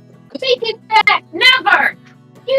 I thought you were my friend. I did too. And then I found out that you don't actually like kumquats. Kumquats? Did you know? I never tried one on my mission, but my companion really liked them. It's actually true. I don't even know what a kumquat is. I've never met him. It was my Canadian companion too. That sounds racist. But That was like a yeah, definitely the Canadians you gotta watch out for when it comes to kumquats. Right? Because of race. Maybe. Is it? No, it's a nationality. nationality. We're racist against Canadians. They always like ketchup. Ketchup favorite YouTubers. And the fries, the cheese. Yeah. On the fries. Yes, and they're always good. I actually really like that. really nice. What is it? Poof something. It starts with a P. Pooftier? Poof. Are you talking about the Brazilian dish? No, the Poofda? No, it's it's Putin. is it poutine? Poutine, something like that. It's good. Fries. It's fries with gravy on it. It's That's all it is, and it's delicious. Fries with gravy? Fries with gravy. It sounds I've good. had that They also before. took pizza with that. Anyway, Canadians are Anyway, really nice. we're back. Oh. Anywho. So, Alia, as you and Gwendolyn walk back out into the center of the town, and gather everyone up, Baron, do you come out of the bar? Yeah, I'll come out, but I will say that I've definitely had a little bit. It's nice. It's great, and I've stuffed my bag with lots of extra. You just like went up to the shelf and like jumped in like, yeah, you got like 8 bottles now. And you're like, I'm set. I love camping. He's like beaming. He's like, this is good. This is nice. Best town ever. Service 10 out of 10. First it was No, it's there. the beach. Now it's this bar. What else could you ask for? Yeah, he'll come on. Okay. I rolled twice, just so you know. As you all kind of approach, the lady will say, "Hello, I recognize most of you. I don't know if you recognize me. My name is Gwendolyn again. We met prior in Havnok. Gwendolyn again? No, just Gwendolyn. Sorry, I can see how that could be confusing. Gwendolyn. As she looks across at you, she'll stop at you, Moss, and kind of, just do the, like kind of catches you catch her eye, like, not in the sense of like, ooh, but more in the sense of, I want to study you and figure out what is going on. So what do you mean? Dang it, Moss doesn't have the energy to react how Kyle wants Moss to react. Yeah. So you all just entered into the town just barely, correct? Mm-hmm. And you didn't see anything that happened here. I was in the bar. Okay. I noticed. I told this to Alia, but I noticed a week ago what looked to be people here in the town. And as I came down from the mountain from doing some work, I found it empty yesterday. Fearing that maybe it was raided and there's still, maybe an orc tribe around or something along those lines. I retreated for not wanting to provoke the local. Anyways, and as I came back today, it seems that this may not have been simple village raid. What do you think it was? I honestly had just barely got here, only maybe 30 minutes before you. Just looked around. I noticed something odd. Seems that they didn't leave in a rush. I'm assuming you've all noticed the same. Doesn't seem like they were chased out of town or anything along those lines.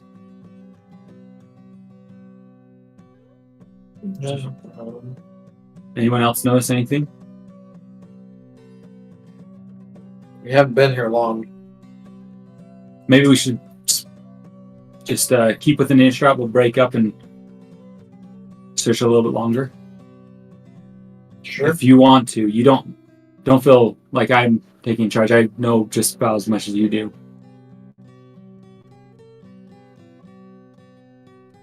Moss, let's go take a look around. Yeah.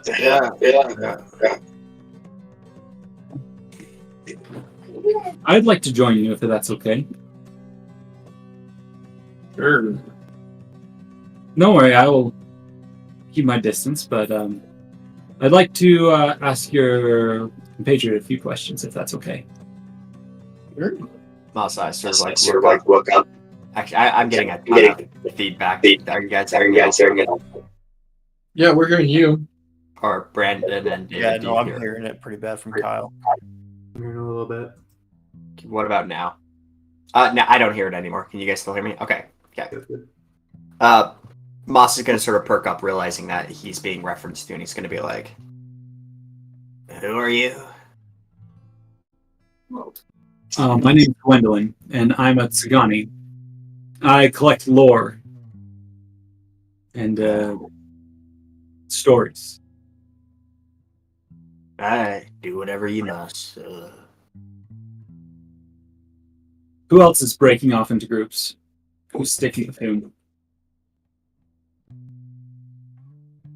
I have a question for you, Chase. Yes. Do I still have that feeling of like I'm being watched? Or has it gone away with having found the Tsigani?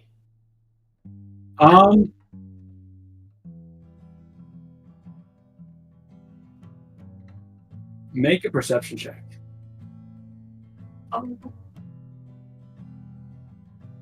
17.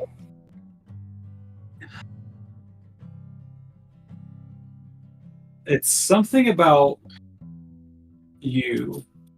And it's interesting because there's nothing that your actual external senses are relaying to you information-wise that would be causing you to have this feeling. You almost feel like it may be like something internal, something with maybe your system. Does it almost feel like to an extent she's going to be in like danger?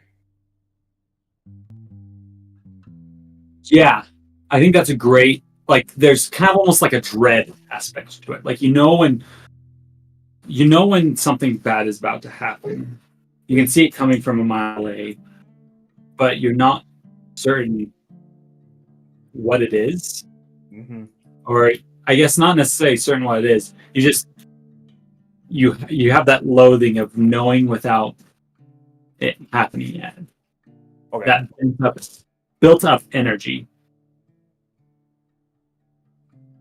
If that's kind of what it is, Alia is going to follow very closely to Adilaide and Opal if they go together.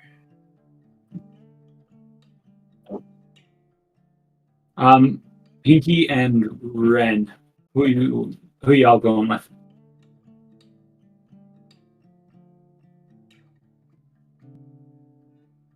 Whoever's most of the party, you know. Not like the D&D party, but like a party, you know. Whatever. To be honest, I don't know. Things are a little grim. So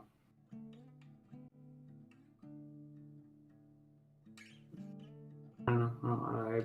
I'll just be with whoever. Yeah, I think Pinky. So the group is splitting off into two. However many you want. Okay. Yeah, she'll probably just go with the biggest group because she doesn't really have anything in particular she wants to do. Okay, sounds good. Adelaide is worried about Moss, but doesn't want to like crowd him. Yeah. So I'll probably go with the biggest group. All right. Opal wants to go with Pinky. So sounds good. Y'all are where you need to be. We won't worry too much about that.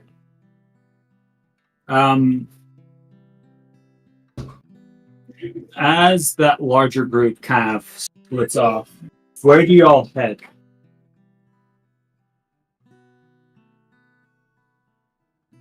What is in the town? There's a general store, the bar. There's The office for office.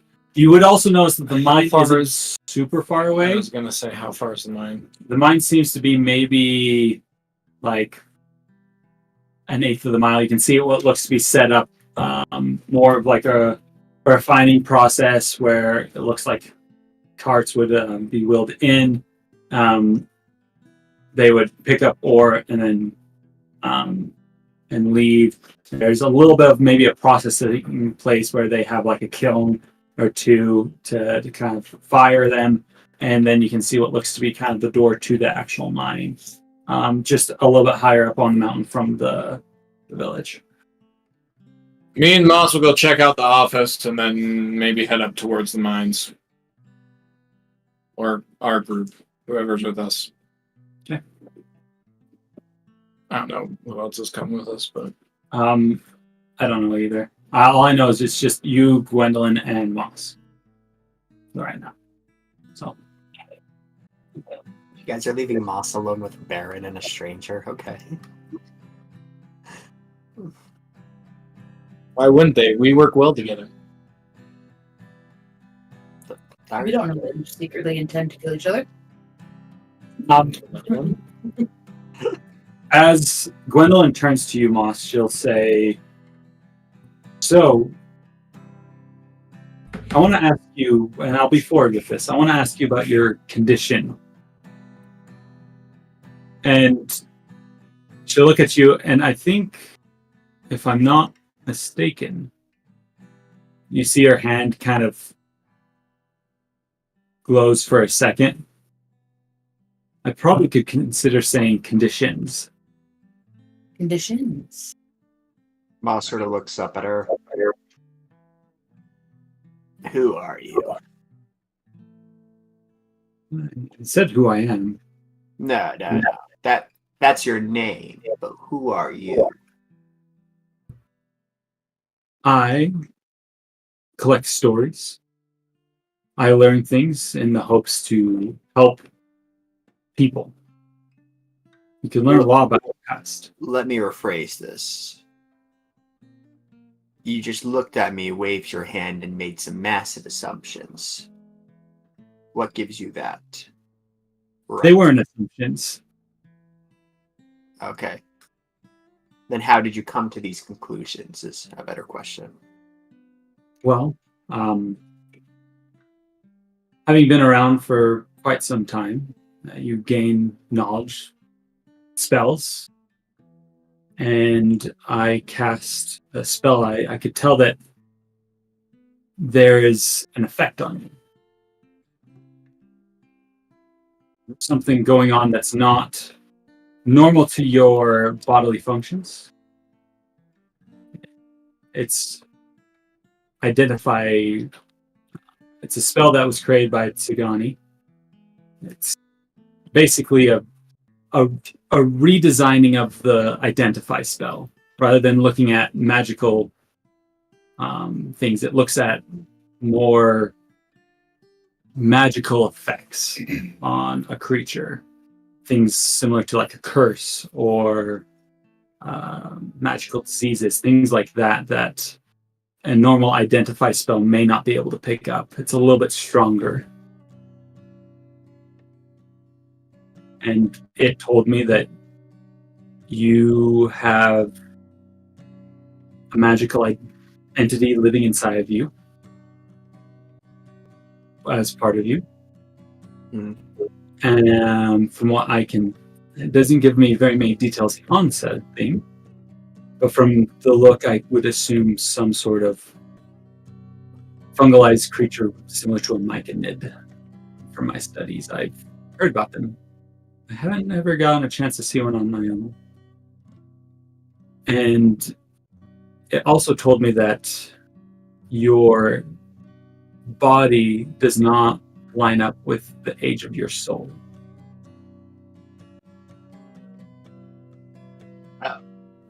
If you know so much about me already, what's there to tell? Because I could tell that you seem broken. And that's just from looking at you, not from the spell. And I wanted to see if maybe I had something locked away in my, as she kind of gestures to her shawl, something locked away in my memories that might help.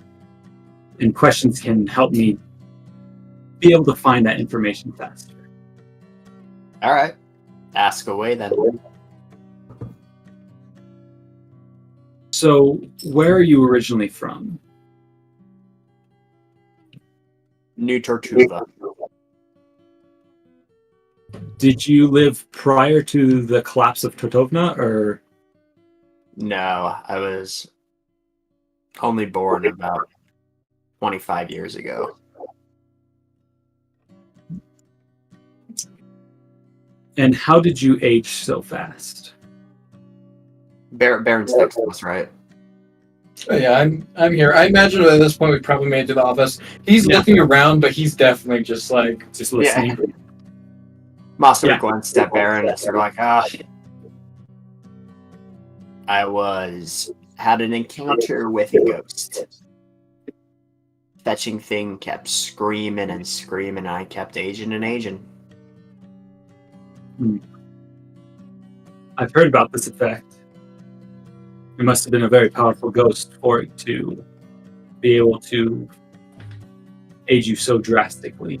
Well, when you're tied up and it keeps on screaming time after time, eventually it'll get you this old. How did you survive that?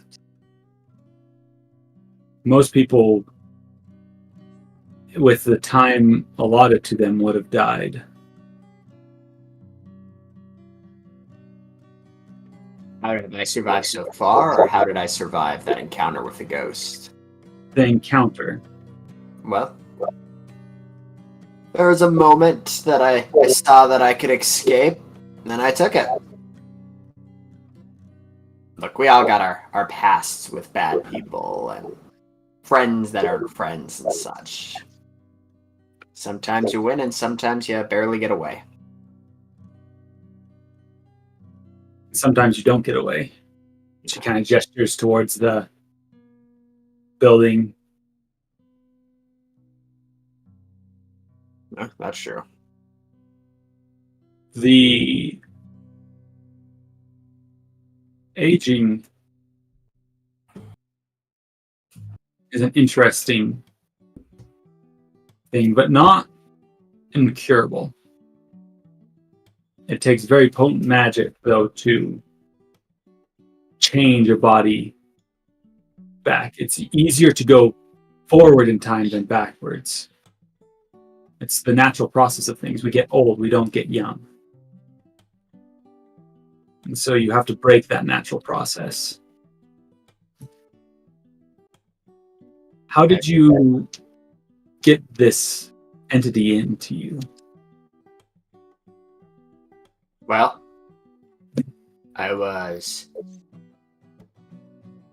semi-conscious, sort of in a bog-ish area by the location the ghost was getting to me, sort of out of it.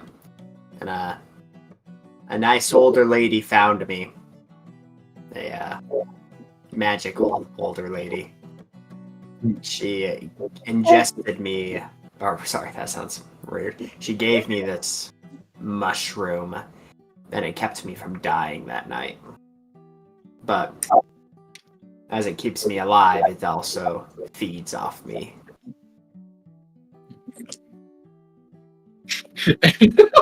literally everyone here was just like, So, it sounds like your curse is twofold. You can say that. Two different sources, which in a lot of ways makes it harder. With vampirism, there's a lot of curses tied to it. Not being able to see your reflection, not being able to live in the sunlight, being affected by garlic, things like that. But they also have one cure: a stake to the heart, or the ability of a god to get enough divine energy conducted through you. That can change someone. Cutting off their head also works. That does. But do make sure to stake the heart still afterward. Of course.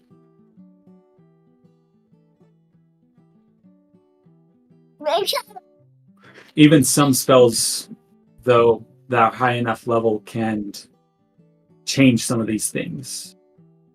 There's spells whispered that you utter, and it gives you whatever your heart desires. A wish. That's very potent magic. But the problem is you have 2. And 2 is hard to deal with. Because usually you only get, in the stories I've heard, 1 wish. Maybe more.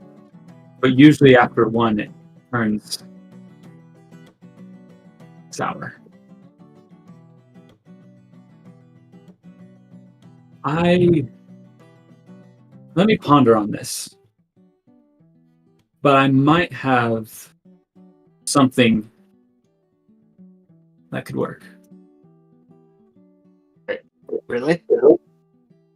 She'll say, look, I can see, I've seen it many a times in the stories that I collect and the lives that I see as I travel. I don't have a home. I go among the people and I can see when someone's broken. And my job isn't to help everyone, but it's to help the ones that I come across. Providence put you in my path, and so I have to do something about it. Okay. I've searched for a while. I appreciate the help that I can get. I'm too young to die. Yeah. Sometimes I feel like we're all too young. It's interesting how this life happens that way. Very fair.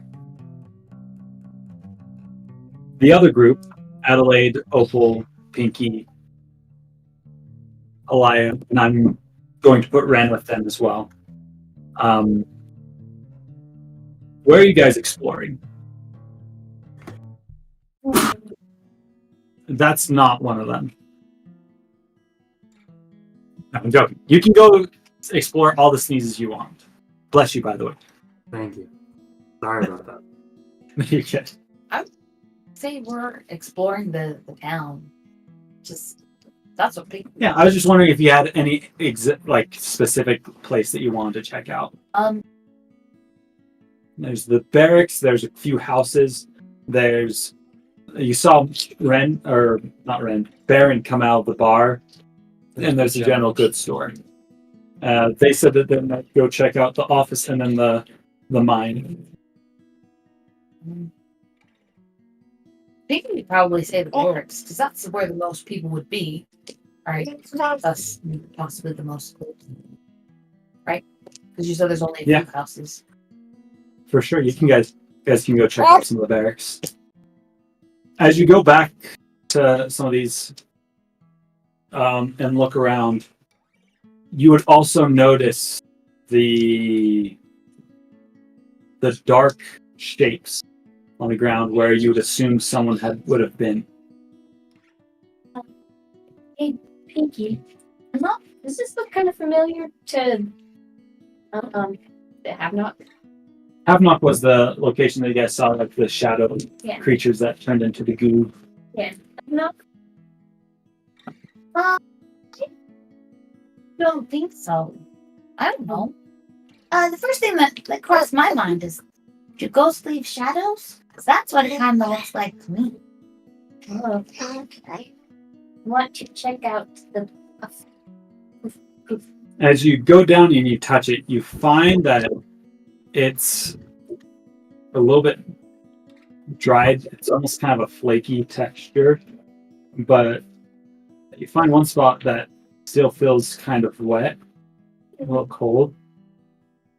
As you kind of pick it up, do you smell it? Seems like you want me to smell it. It's just up to you. Like, what are you doing to try to figure out what this is? You can put it in light, maybe. You can smell it, use your senses.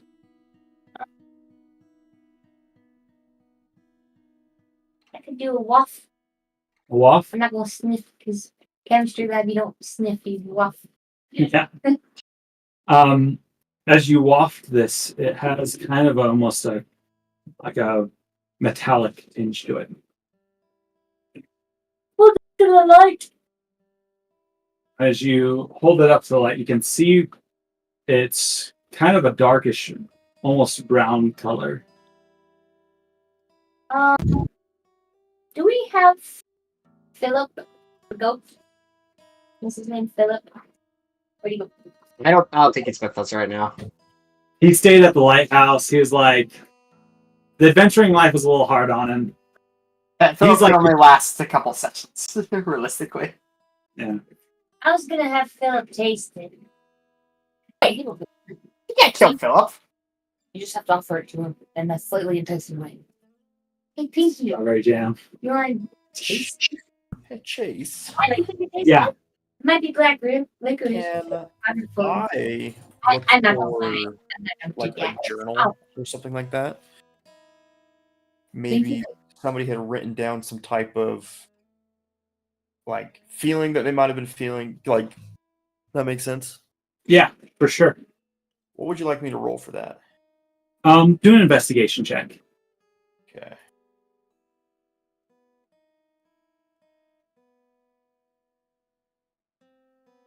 That is a natural 20. All right.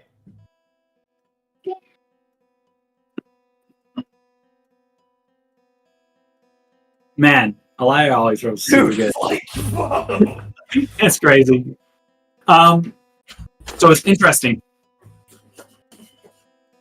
As you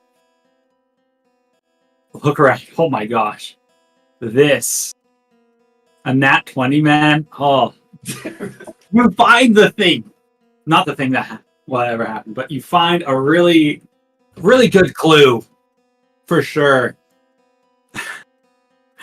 As you are walking around, you find a book close to one of these dark splotches. It looks to be half covered in the material. And it looks to be a journal. As you flip it open to the last entry, you kind of thumb through it. It looks to be someone, a mine worker named, as you look through it, is, what's a good name? Good name for a mine worker. Probably like Grung Rockthorn. Good old Grung he talks about like, you read the journal, they came to this area a couple of years back, prospecting. He's part of a dwarven mining coalition and stuff like that.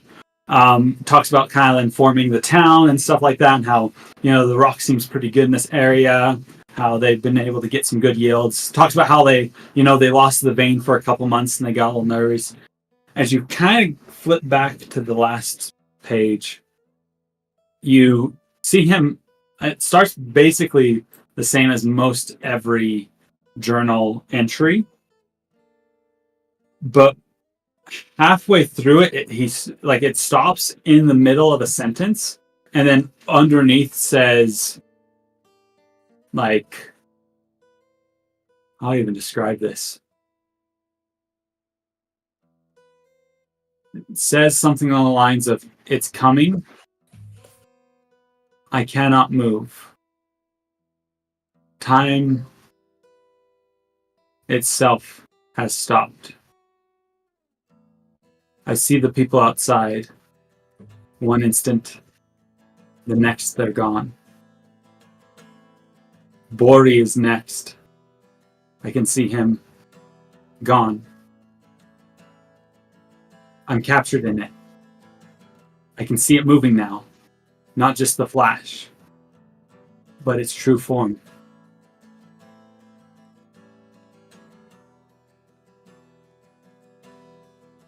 Y'all help us. It's here. I see it. It's eating them. And that's it. What's Alia's feeling after reading that book? Reading that entry? Your first thought goes to a flashback in your mind. Your body starts locking up. As you remember a shadowy creature. Not large, but it was there in the blink of an eye. And then around you and your dad. He told you to run. You could only run so far. It was almost as if time stopped.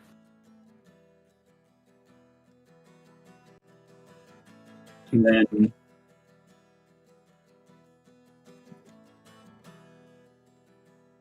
there it was. It consumed your dad.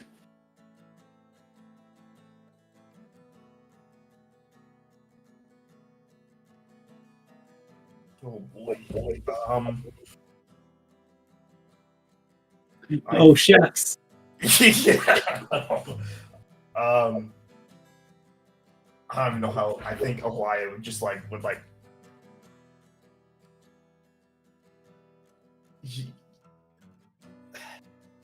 You had said that Alia's skin color had gone back to normal. Is that right, or is it still the same? It'd gone back. So you the people around, or I guess if there's anybody even looking at Alia, can tell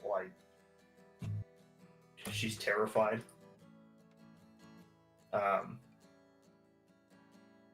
She drops the book, and it's just shaking.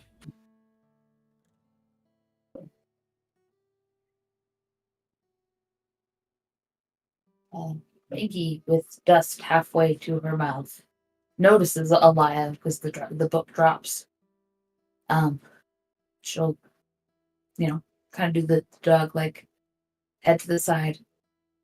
Alia, are you okay? We've got to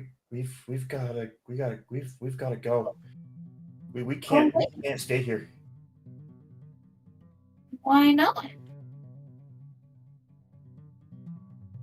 Just we know we have to go. Get everybody. We have to go. We have to get out of here. All right. Adelaide's gonna kind of, start walking Alia away. Alia, will you let Adelaide kind of guide you by the shoulders, or are you freaking out to the point where you can't really be guided or comforted? It's more of, I would think it's more right now. Alia's more lost in memory. If that makes it you can tell, she's basically just frozen. So if you you would have to forcibly guide her, but she would walk. Yeah. Okay. Yeah, she's gonna take you by the shoulders and just slowly start guiding you away. Did you see something, Alia? We have to go. We have to get out of here. We're all going to die if we don't go right now. So am I able to tell if there's immediate danger around us? You don't sense anything, but from what you can tell, something very serious rattled Alia. Well, we'll get everyone together. We don't have to stay here. Is it possible, Alia, for you to tell us what you saw? She'll just point to the book. Yeah, you can definitely read it. You flip to the last page and it gives a description of someone. It seems like they're in the middle of writing in their journal for the day, and then it breaks halfway through sentence, him describing the fall of his village, of some sort of creature that seems to almost be able to stop time itself, and being able to move in the blink of an eye. Does that sound familiar to me at all? No. And the last description of it, for some reason, the time that this creature has compared to others being around the same, and then realizing that this creature has been eating the people, not just making them disappear. As you look down at the dried dark splotches, you're pretty sure that might be blood. And you realize whatever this was didn't just eat them, it ate everything. Consumed. Make a perception check. Oh.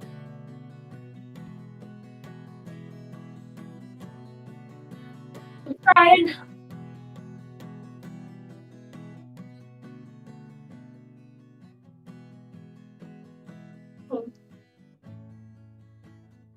With a 16, you don't notice anything around you. But you would notice what looks to be on the ground where those bloodstains are. You can see kind of smears in. With a 16, you could tell that this almost looks like whatever it was might have been lapping up the blood afterwards. Leave. Just pick up the pace a little bit, Alia. Just gonna pick up the pace a little bit. Yeah. We gotta go? We gotta go, Pinky. There is a danger that's going to hit us. We don't go. Is the rock back? Oh no, different maybe different danger. just a super. Like yeah, we should go. Okay, I'll go back with it. Sorry. That was awesome. She's going too fast. She can't say it. I'll go get there. Yes. You go get there. And nice. And Swiftly, we're Gwendolyn. gonna walk. I'm just gonna kind of keep on directing her, like maybe through the because we're on the other end, right? Yeah. Yeah. So are we closer to getting through the town or going back to the town? It probably. I think you're closer to like heading out of the town. Yes. Like, I think you're still like you guys said that you'd be in earshot of each other. So if you're on other opposite sides, it might have been like kind of hard to hear each other. So you're kind of all still on the same side. They kind of took this general store and you're kind of over here. So it should be hard to gather everyone else. I'll walk out to them and just be like, let's go. Yeah. And I'll just, unless Alia, you stop me. No. the Did you say we're heading back into the town? No, you guys are like collecting so that way you can leave the town. Getting everyone. Yeah, no. Alia is just like I think at this point it's just like almost uncontrollably sobbing. Pass.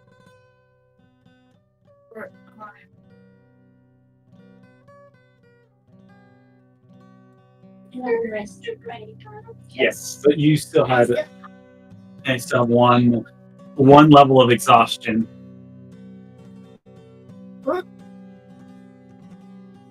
Oh, I'll just be like, look, Alia, it's gonna be all right. And as soon as we get out of town, I can make us a little hut. I may or may not. That's actually don't think that I would, because if it's just magic attacks, right? You have no idea.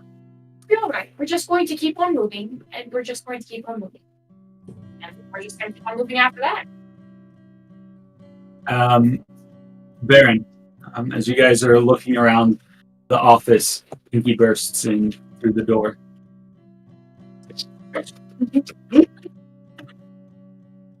Teacher, we gotta go. Something.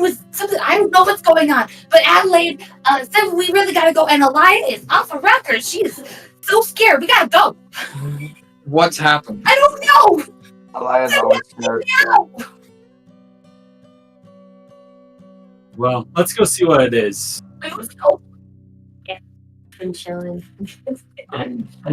It's walking, coming after me. You're like, Well, with us. No, I'm not being fine with y'all. I'm just like, hey, danger. I think I would have handed the journal to Opal next.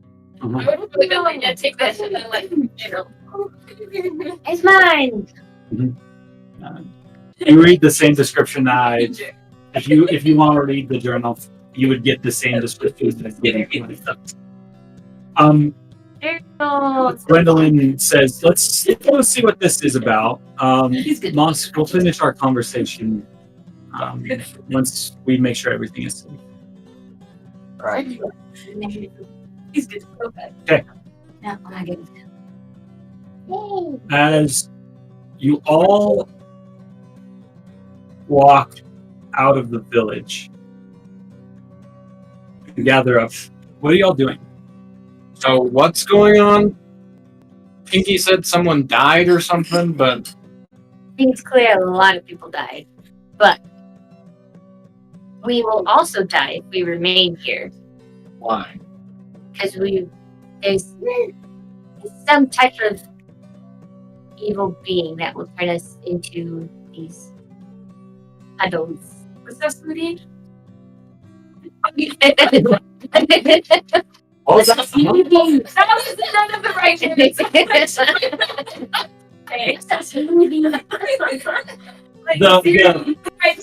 The stuff on the ground, just so you all know, is not smoothie. I'm trying to say any of that.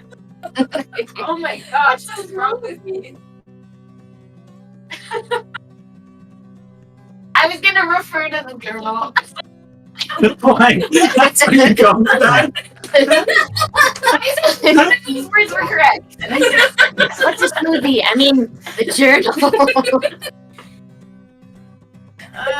I'll just read it out loud. The last journal entry. As you read out loud the journal, how it stops in the middle of it talking about its day, talking about this creature coming in a blink of an eye. Then the last description of it finally coming into view, for some reason not as fast as it had been, and then consuming Bori right in front of his eyes. Whatever this thing is, it seems to not be afraid of eating people, and it seems to have rattled Alia pretty hard. Opal will draw her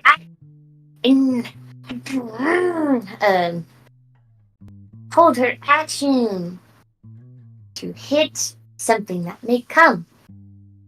I'd like to do a perception check as well. Do a perception check, yeah.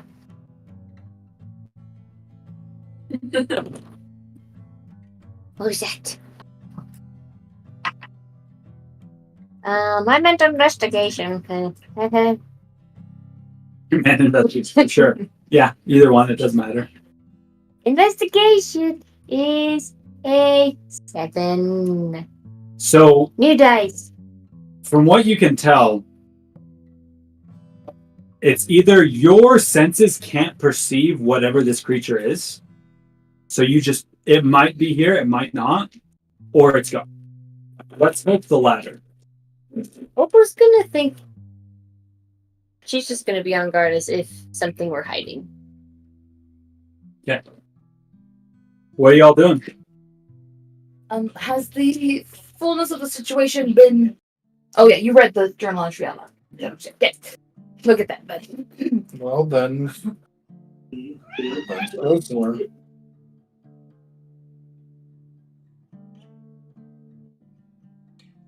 Where are we going? You're the ones that are saying this is all going on. Where we run into? I don't think we'll run. That would look really sus. Sus from what? There's Who wants this? nothing here. We don't know that. I guess the big question is it really limited to the village? Nope. I would suspect not. We're always in danger. Alia, what's up with you? We just need to go. Okay, just let's go. Where do you recommend hiding? Are we hiding or are we running?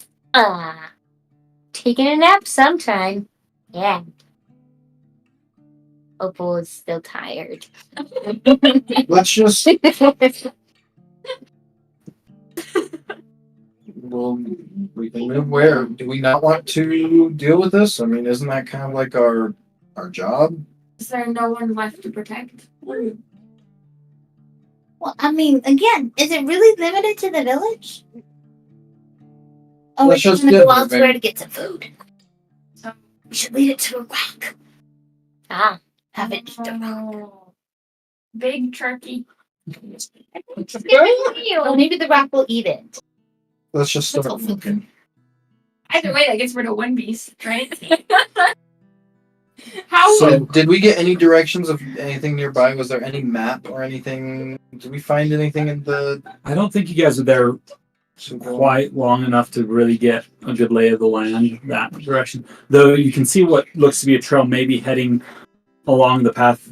Maybe this one leads towards the coast, towards the way you came, heading back towards more Elena side. And the path, one of them looks more of a main route, maybe heading deeper into the mountains. That's probably the one that we should take.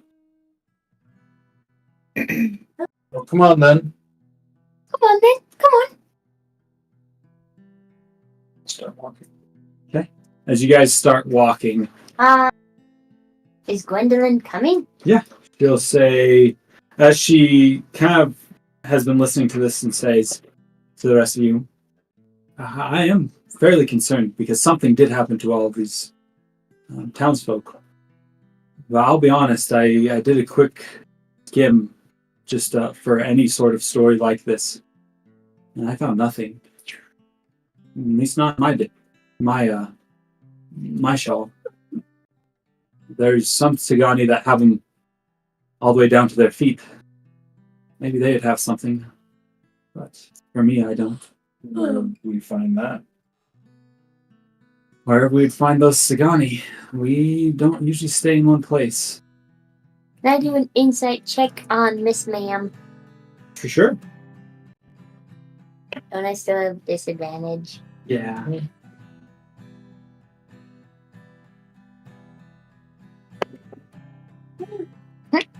Little to no difference.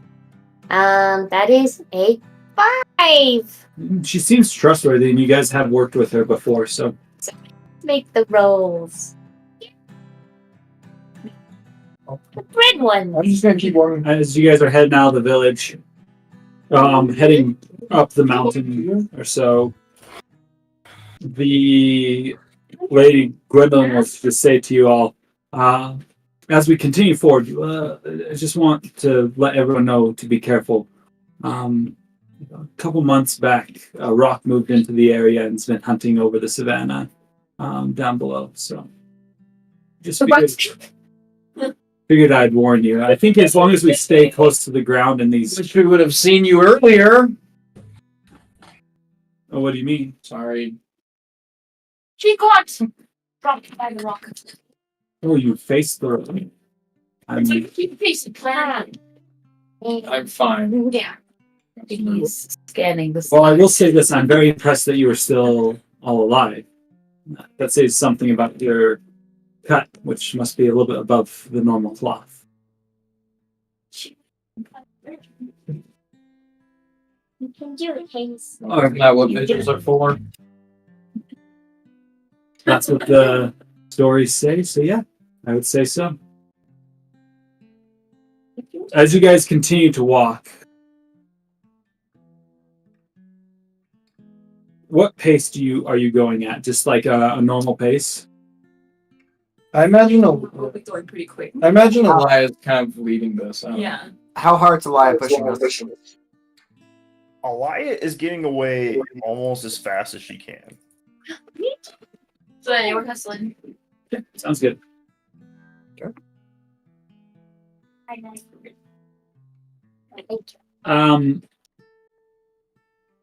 As you guys make it through this, and not really sure if you're being chased by something or not, you continue forward for a couple of hours. This path snakes up the mountain on a switchback, heading kind of through a lower pass in the two peaks. As you get closer to the top, all of you really haven't noticed anything weird. As you all get kind of to the top, Gwendolyn will point out and say, I just wanted to let you know, if you look about, she points to a couple ridges over at this point on the other side as you crest it. You can see what looks to be almost a large basin close to the top of one of these peaks. From here, we're a little higher than it. If you look over there, that should be the nest of your adversary. Right. I'd just say be a little careful. Has it gotten a lot colder now that we're up higher? It's pretty chilly. Right now, you guys are in summertime, so it's not like it's devastating, but as you can tell, the Great Mountains seem to get higher and higher and higher as you continue going up. So as you continue your journey, you may need to find some warm clothing and things like that, or keep in mind that. All right, Alia, I think we're far enough. What's going on? You haven't had one of these in like a month.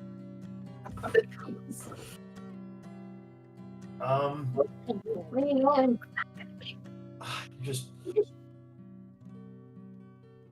Chase, I'll ask you.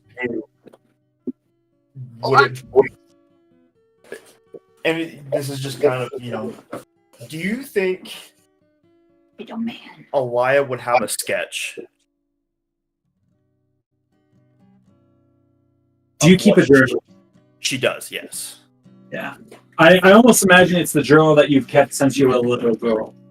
Since you were rescued, most likely. Let's see. On a couple of the first pages, I would almost imagine like a little child drawing, and maybe I can do one real quick of kind of what it would almost look like. That's a fork. You appear to have a fork. The dog is out, sure. Looking it quite eloquently. Good job, dude. I've been taking etiquette classes. Good job, baby. As much as you can chew.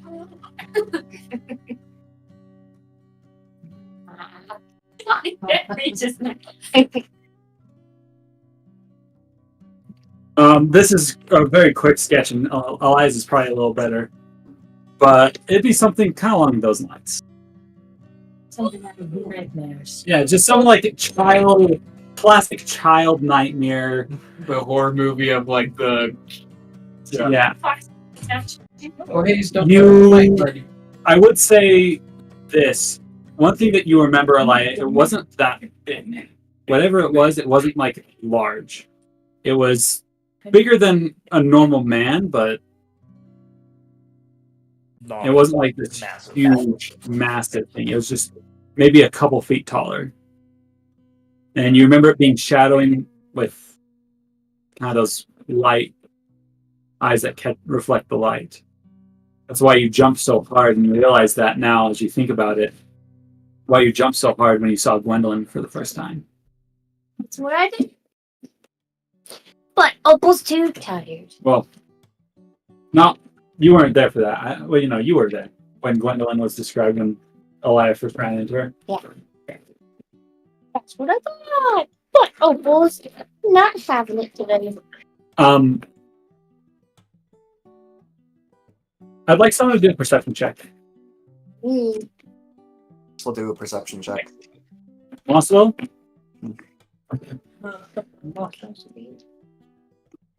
Moss got a 19.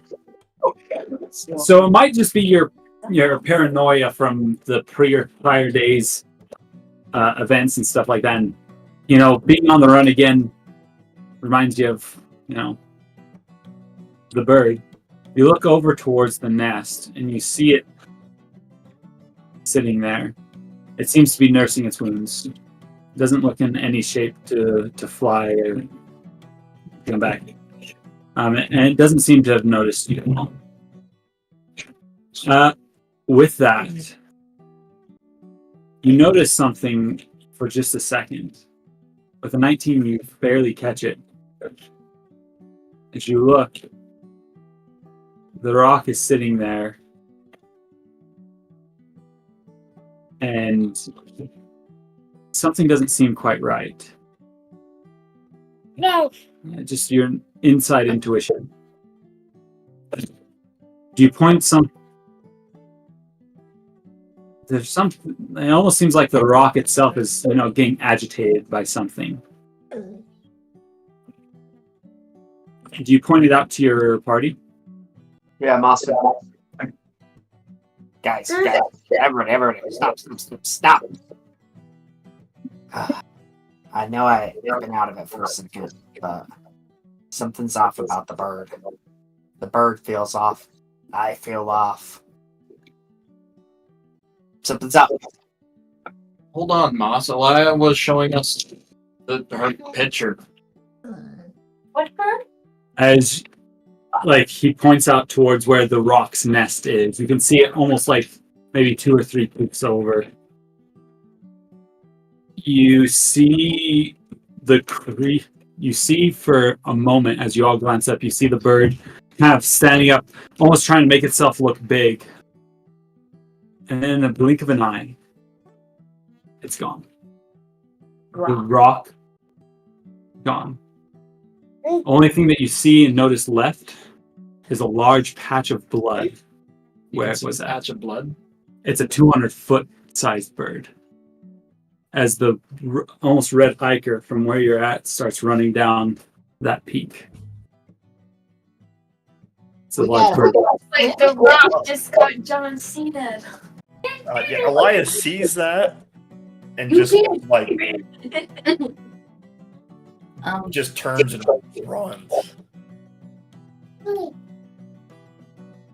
As that happens, Terrifying. your father in your ear whispers, Alia, I think I just realized something. Can you hear me? It almost sounds like he's moving a contraption. Yeah. Testing.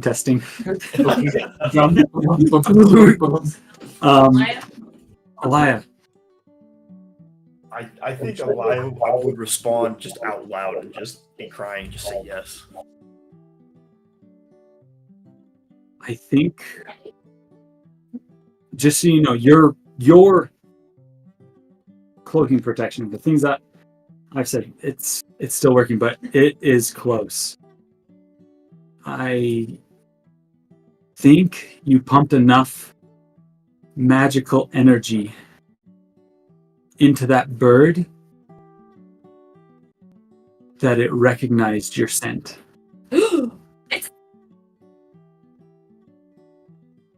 I would be very careful with maybe casting your spells right now. We can't hear this, right? No.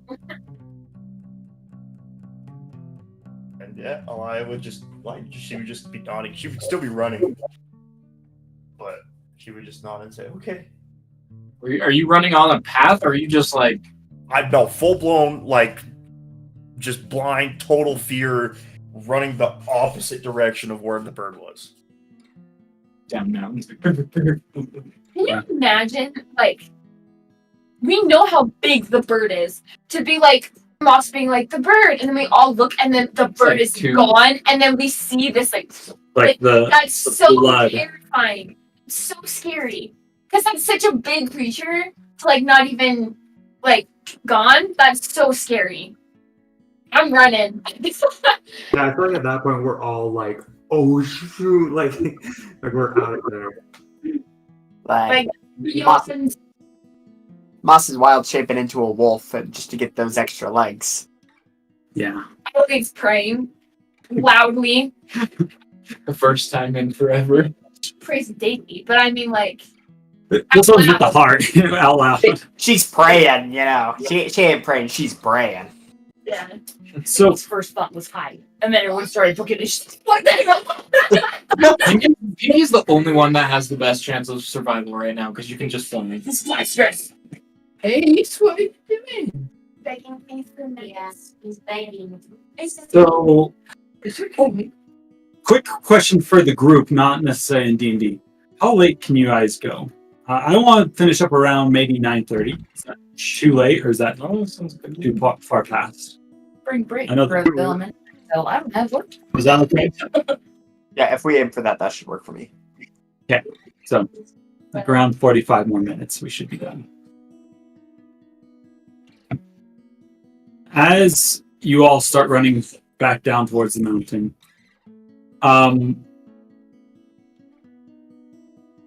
I need Running back.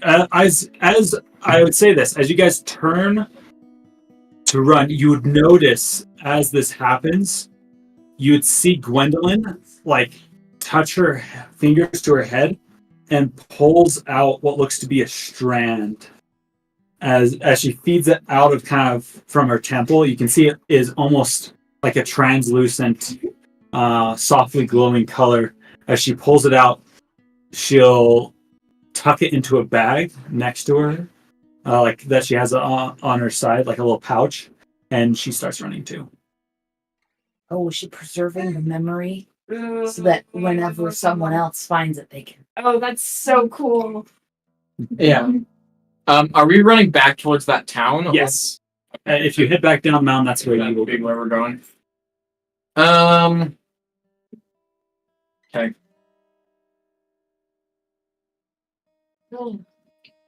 Also, will Yeah. try to silently run.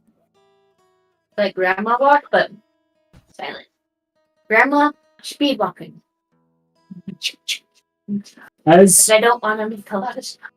as you guys are running, Gwendolyn, who's even though she's a little bit older, maybe in her 40s or so, still very spry for her age, she'll catch up to you, Alia, and through like haggard breath will ask, Alia, you seem the most like. Do you know what this is? I don't even know if Alia would respond. I think she would just nod her head and just keep running, just focused on getting away. Did Alia ever say out loud that there was something searching for her? No. No. I don't think so. I don't think so either. Guys, we're not going to make it very far at this pace. I say let's try and find some place to hide or something. Maybe in the mine? To go anywhere that's not farther away from whatever that was. Sorry. I don't think.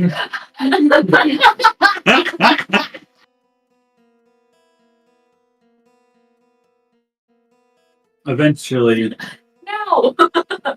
as you guys haggard, I need everyone to roll con saves. Oh, You guys are sprinting down a mountain.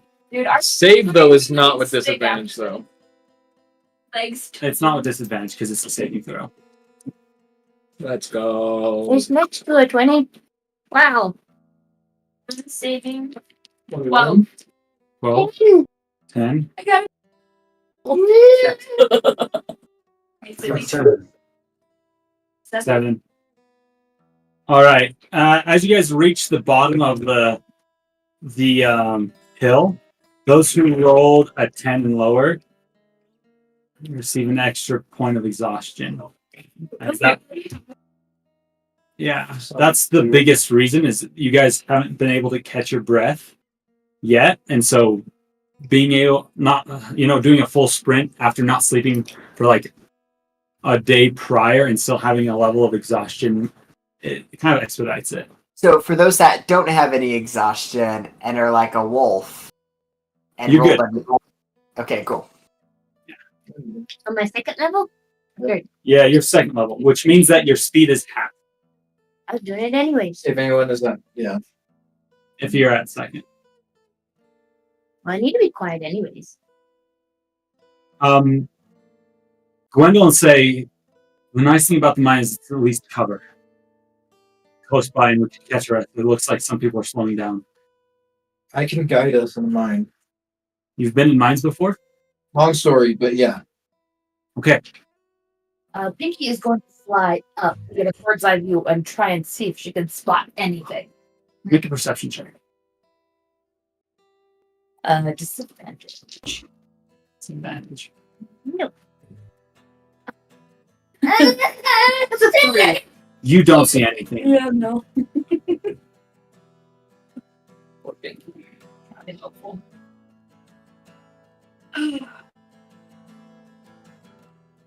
Right. As you guys reach the door of the mine, you throw it open. Everyone comes, gathers in, and you close it, plunging the whole entire party into darkness.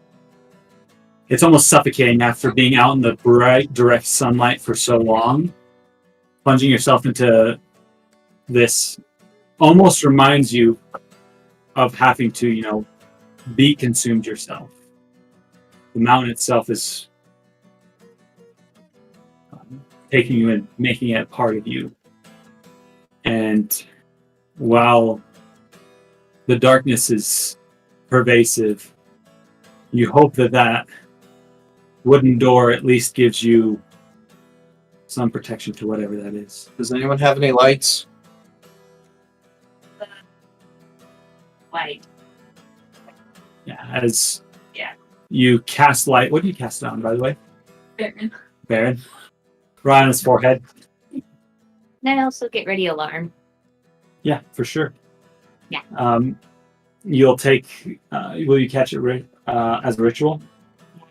As you take the 10 minutes, you all can receive a short rest if you gain anything back. I don't think it really matters, but Opal takes the time to place the alarm spell around the door. With the light that's now up, is there anything that we can use to barricade the door or try to...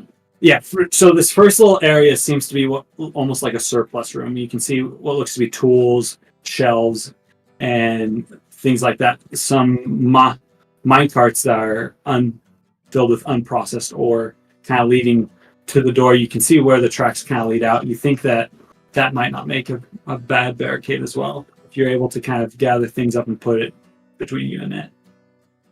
I think he's just worried that it's already in here with us. Yeah, it's fast.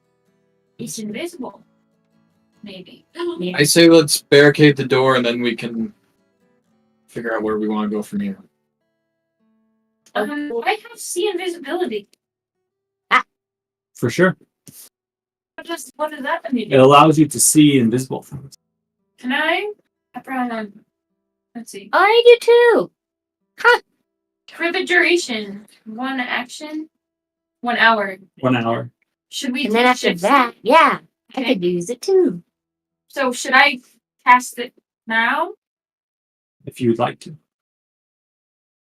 I'll spend some time trying to barricade us. At least barricade that front entrance. Is anyone helping him? Opal wants to do another alarm ritual on the cart. And So I it's think you can. concentration. No, I think still you may only be able to have one alarm up at a time. Everybody else has alarm. I'll check. I can alarm. As long as it's not concentration. Oh, but maybe that you're saying the spell might say you can only have one. Well, I know other people have alarm. Good ideas. One's already on the door. There's stuff behind us. And we cast another alarm further to the mines. Because there's got to be more than one entrance into a mine. There is. Yeah. Miners need a way to get out in case of collapse. Yes, what a great idea! Not to mention all the air holes. Who knows how big that thing is? Gotta breathe. From what it says, it doesn't necessarily specify whether or not it loses it, but I would assume that it makes more sense if you can only have one alarm up at a time. For right now, I'll do some research and see if I can figure that out, but for right now, we'll just do one alarm. Unless the person wants, yeah. Yeah, you can, as long as, if anyone else casts it, that's more than fine, but Ren, were you casting alarm on this area as well? I can cast it. Okay, perfect. You guys take a chance to catch your breath. As you're getting assistance, roll Normal. If it's with us. yeah, exactly. I don't even know what it would be. Doesn't matter. What was it? I rolled a 3. 3? Yeah. Quite. You guys, you're able to move a shelf or anything, and a couple of minecarts kind of like in the way. You don't think that this could probably won't hold against like a charging horde of orcs, Sure. let alone whatever that was. But But at least it's maybe it will deter it from pushing its way through right away. It would have to make a lot of noise and clamor to make it through this. I just set up Leomund's tiny hut. Isn't that be a good idea? Yeah. Okay, I'll do that then. Okay. It'll give us 8 hours of chill time. Sleeping! Yes! And then if I do cast invisibility, if it, tries to snatch us, then I can be like, oh, look at it! It'll be like, blah, blah, blah, on the hut.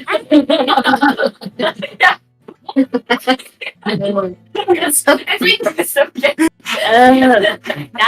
Okay. You see, and Adelaide no boy like, That is so good of you. yeah. What else is in this like surplus kind of area where like you'd get equipment and You see picks, shovels, what looks to be lanterns, extra candles. You would also notice what looks to be a barrel full of explosives. They seem to be you've seen these before. They've become more popular than just normal other types of detonating devices. They're a magical explosion that basically is a ritual cast of something similar to like a fireball spell placed on a stick that when a command word when the like kind of a protective ceiling is broken and a command word is said, it will detonate after about 12 seconds, so 2 rounds. Inside this barrel, it looks to be maybe 5 or 6 sticks. are the command words general like throughout the or Usually they're be specific to the region? the region, or the company uses one. A lot of the times, each shipment will have a specific command word, just for safety, in case like the packaging is not completely So there's sealed. 6 of them. Yeah. Grab them. Not knowing the command word yet, but it's something that you may be able to find You something. might be able to figure out something, and I'll probably start replacing a lot of the sash stuff that I have on with those. As you have, Strapping on. yeah, for sure. Okay. With that, So are we all in the little tiny hut now? Do we all fit? yeah, everyone will fit in there. As long as you don't leave, right? 3, 5. We can all leave. Yeah. 6, You can. 7, 8, There should be 8. 9. Where's Who's Pablo? 9? Pablo Wait, who? and Gwendolyn. And Gwendolyn. So it's to the brim. Nice. 4, 5, Donnie has to stay outside. 6, Donnie was eating. 9. No, Donnie's back. Donnie's He got back. He threw up Donnie as well. You and creature. so we're good. What is it doing? It just needs to be upside down. As you guys sit here, the silence is probably the hardest part. Just sitting and waiting. Pinky will not let it be silent. We'll probably start jabbering on about theories about what this monster is. Did it comes in the mountain? Did they dig it up when they were digging the mine? Did they accidentally release it? Just crazy theories about whatever this. I mean, it seems like out of anyone here, Alia knows the most. She also seems the most stressed. What can we do to help you, Alia? I think Alia would just be kind of like huddled in a corner of the hut. I don't even know. Like, I don't know what she would really be doing. I don't think she would be really talking to anybody. Okay. Just almost like just dead stare. I don't know if that makes sense. Yeah, no, it does. Opal would try to recall him.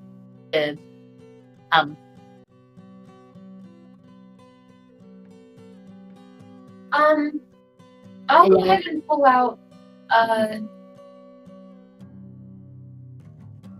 some water, right? Mhm. Thinking about emotional first aid here.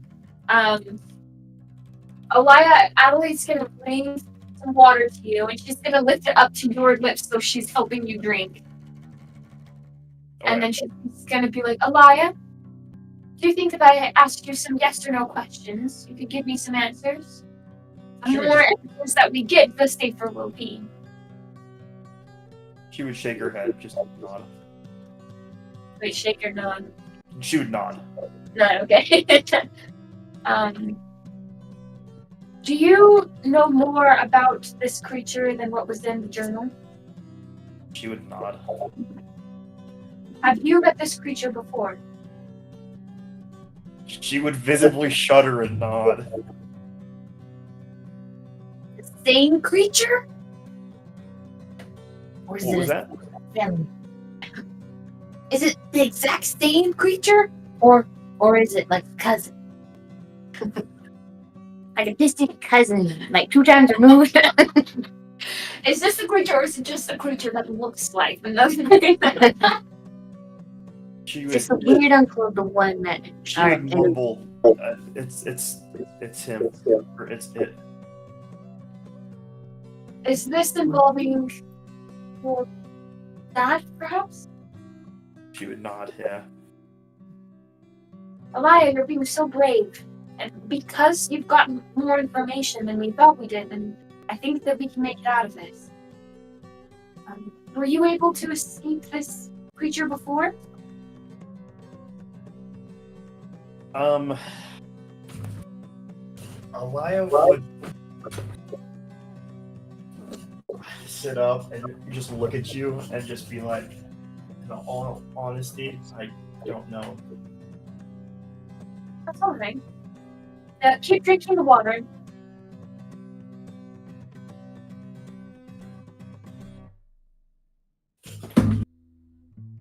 As you guys sit there and are thinking,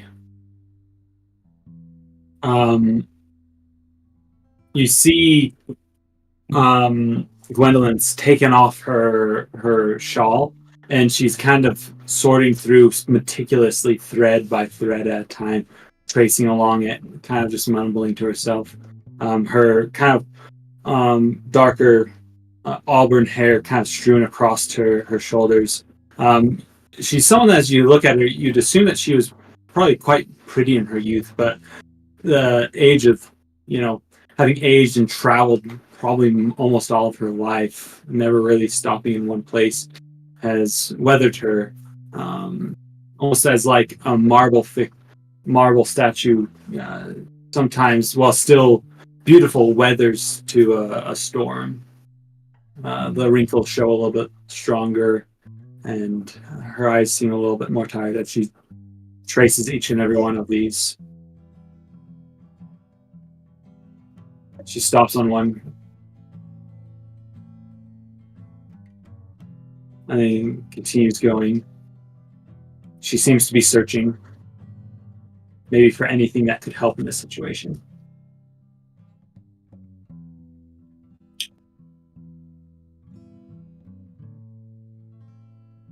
Alia, is this monster a creature looking for something in particular? Oh, would look so guilty. As she would nod and say, "Yes, he's looking for me."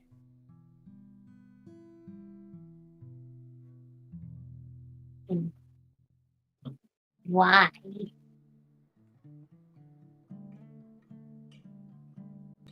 He wants me. The only thing I can think of is for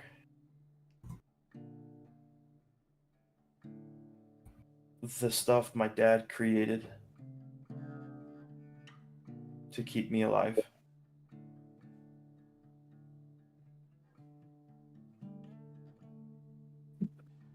Oh dear. Does it? I mean, it is a creature. Yes. I don't know much about this thing. How long has it been after you, Alia?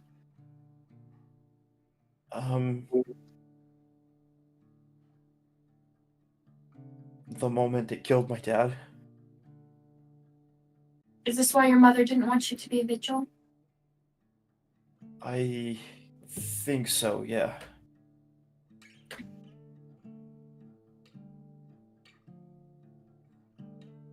Then why did you become a vigil if you knew there was something after you? Well, I guess I don't know. If it's super fast, maybe you're not safe at the lighthouse. Yeah, no. If it's super fast, how'd you get away? I don't know. I don't know how I'm alive. I don't know how. The last thing I remember is watching this monster devour my dad. And then I woke up at the lighthouse. And weeks had gone by. I have no idea how I got there or what had happened in the meantime. But all I know is this monster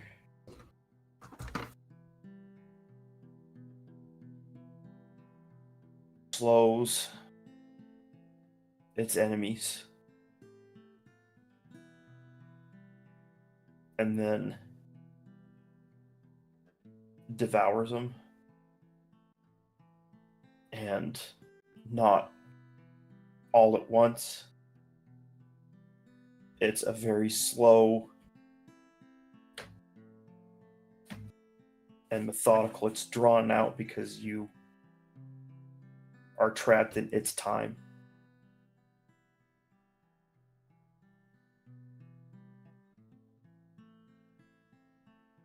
Gwendolyn will mention as she's searching. What you described to me reminds me of a spell I've once heard of called Time Stop. Almost as if it has the ability naturally to make the time around its area happen at a different point than others. Almost in like the reverse, as everything else around it slows down. And it's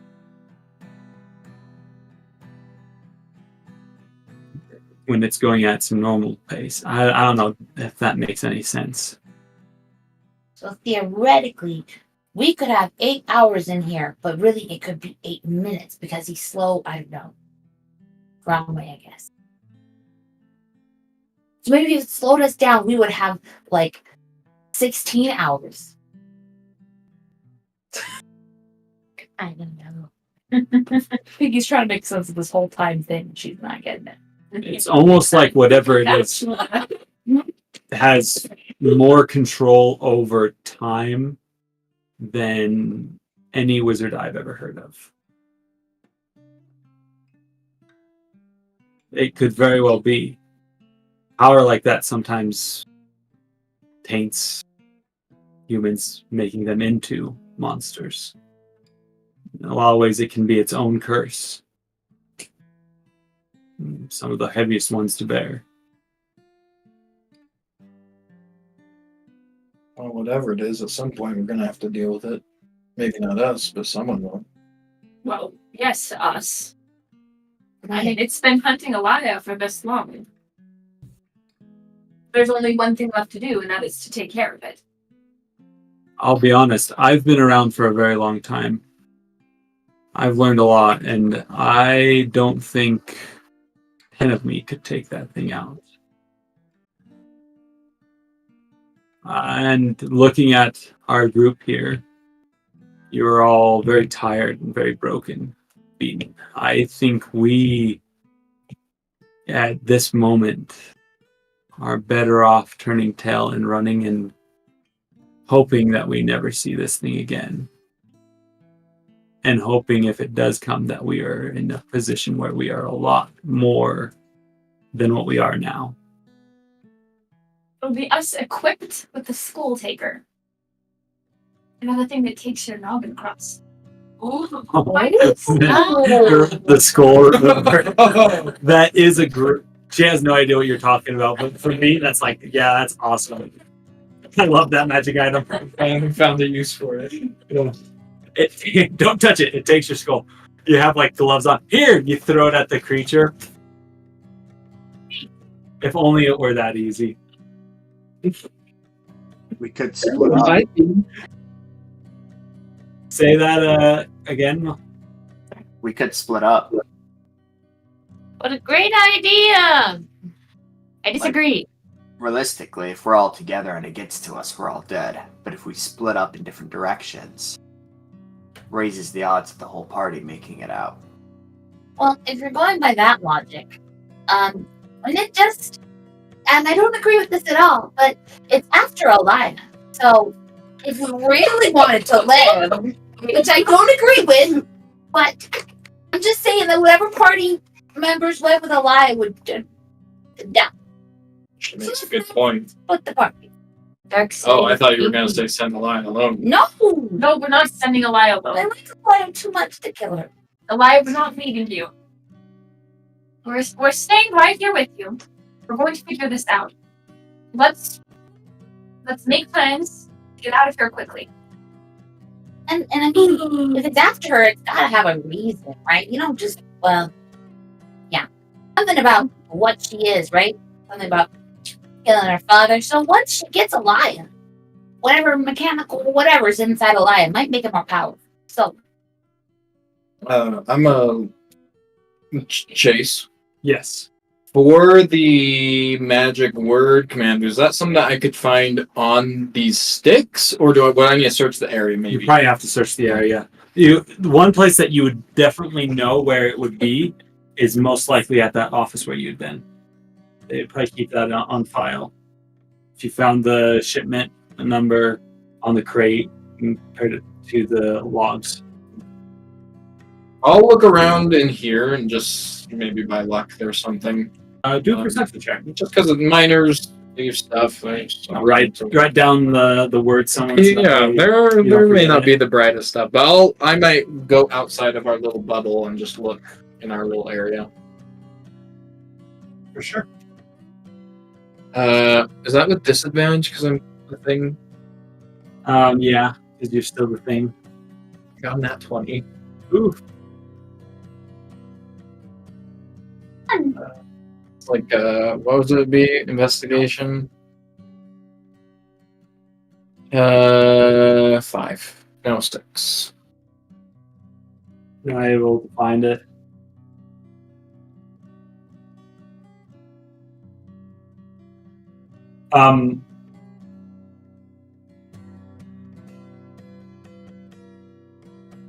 There is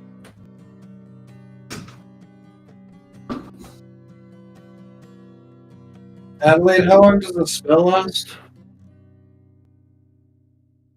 I mean, let's just. Do we wait out the whole time and then? We're taking a nap. Time to get rid of this point of exhaustion. That'd be great.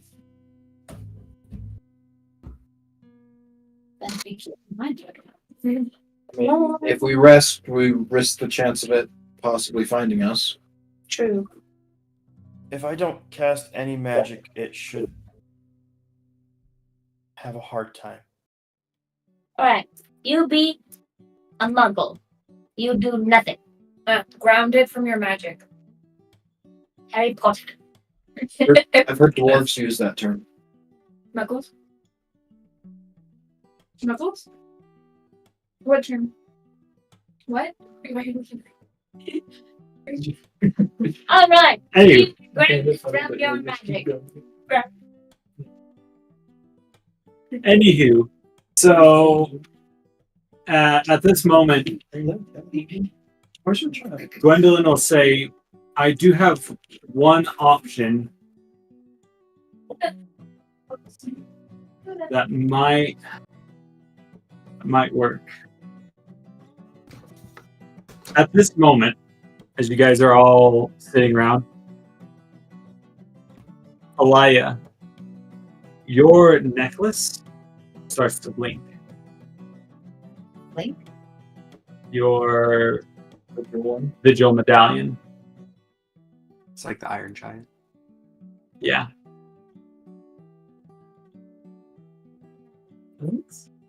Huh? What? Why is it blinking? Huh? Where did it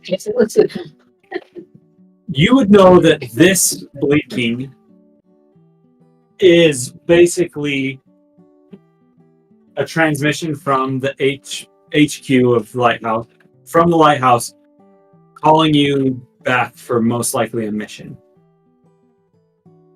We've all seen this before when we've taken on a mission. Whenever you've taken on a mission from the Vigils, you get one of these messages.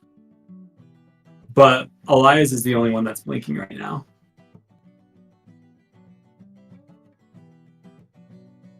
Alia?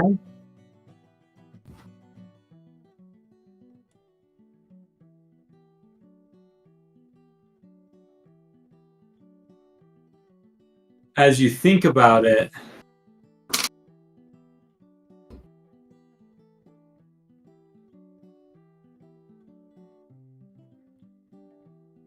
nah.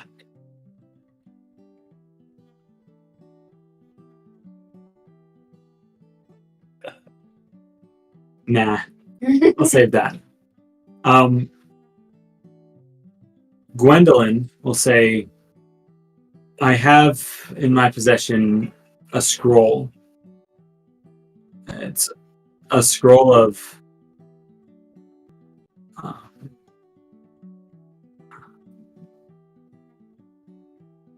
teleportation, though it has some caveats to it. Someone gonna lose their arm.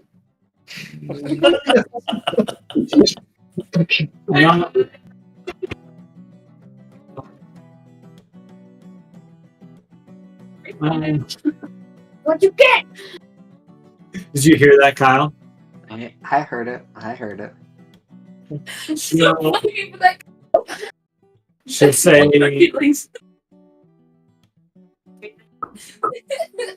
say, this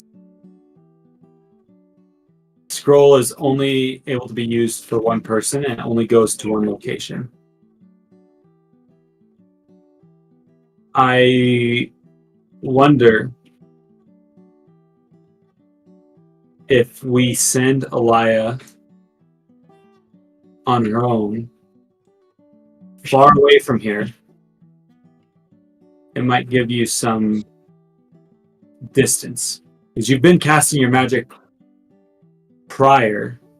It seems that maybe something happened with this particular bird and having magic this area that made you stand out here. If that makes sense.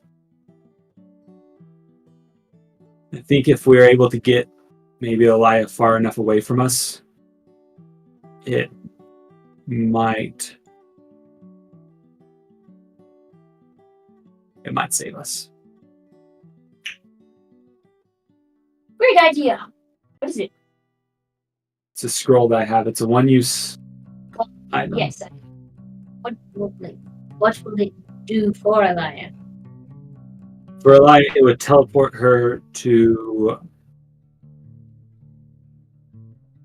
The hard thing is I don't necessarily know exactly where, but it would be probably one of the safer places to be, besides maybe one of the Vigils towers. Would she have to be alone? It's only one person can go. We carry them for ourselves whenever we need to meet back up with all the other Tsigani. Every year. Dude. It means that I'll have to find them by my own means. It'll send you to their caravan. Wherever that may be on Havnok. And what if it happens to be 5 miles away from here? Then we hope and pray that's not.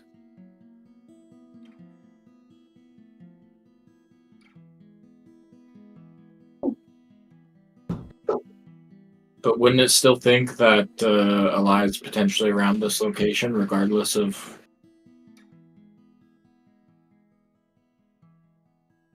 Unless when she gets there, she casts magic, alerting whatever this is that she's not in the area.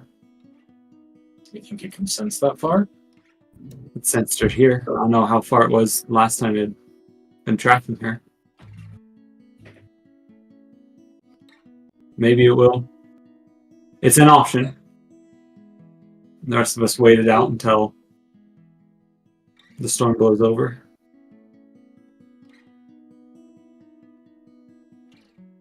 How do you feel about that, Alia?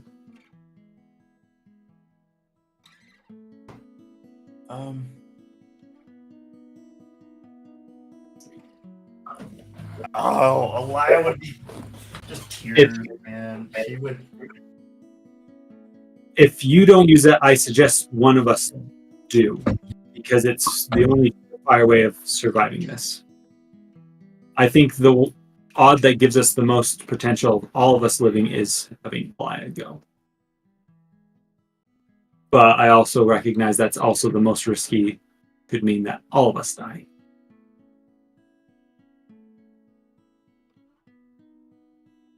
But if there's one person that you would rather save than another, I do also understand that. And I'm more than willing to use it for myself if you feel like you are inclined to handle this situation on your own.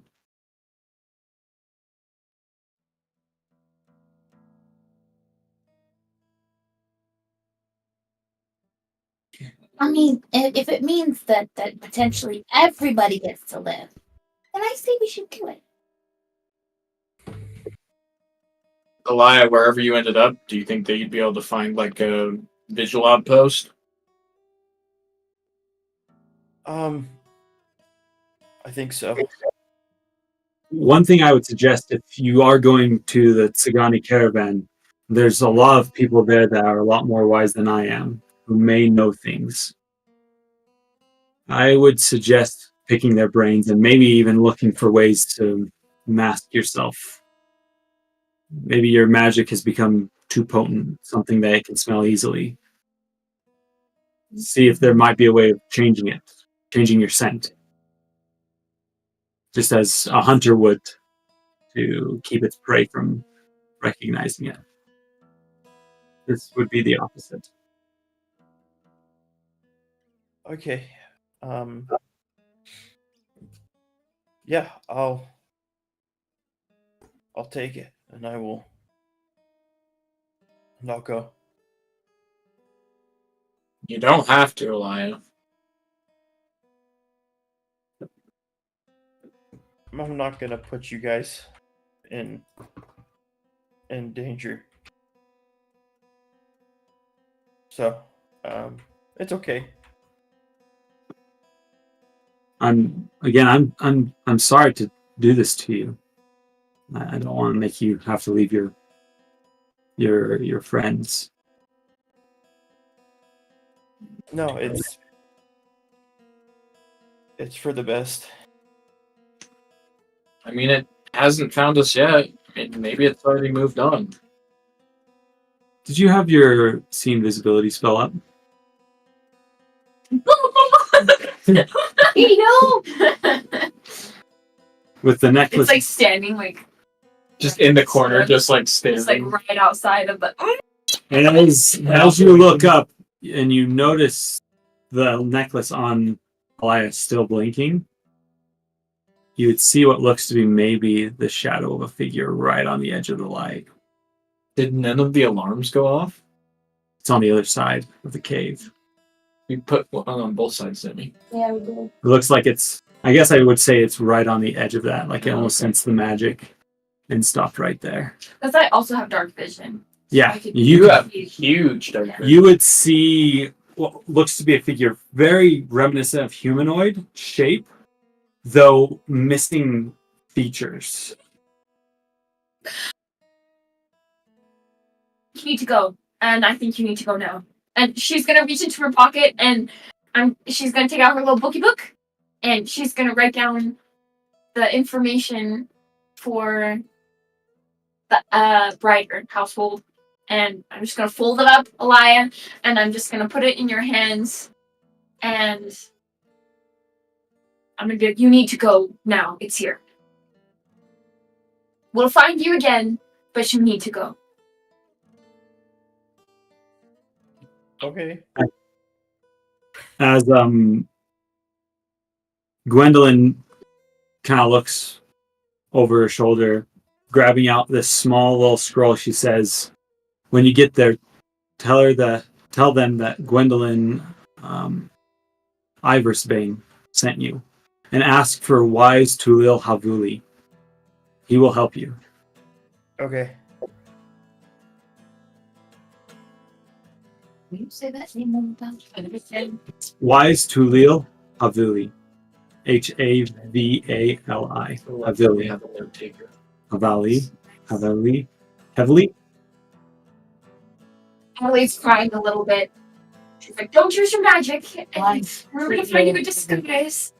She's gonna start rummaging through her backpack And only she can see it? It's like And it's far invisible, enough back. right? She has like 300 feet of dark vision. Right. with seems that I can see even into like the other plane. So it's like I can see Yeah. figures. I Like, know. Yeah. I'll like turn back and look. See. He's crazy. also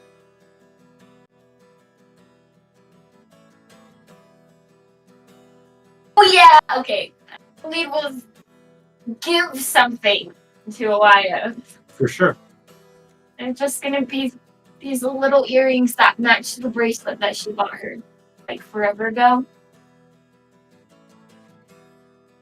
And she's gonna take them out and then she's gonna like put them back in the bag and then she's gonna go take them back out again and then she'll be like, here. They're just good luck. And to remember to not use your magic and to find you again and to not be too worried. Isn't the point that she is supposed to use her magic? No, we don't want the thing to find her again. It might be the only way for her to lure it away from the rest of us. Use your magic and then don't use it anymore. And then find a good disguise and then find the Vigils again. I don't know why y'all are acting like she's dying. Like, she'll meet us back at the lighthouse. You understand what that thing can do. I don't think you understand how close it is to us right now. I think what Baron, this is crazy.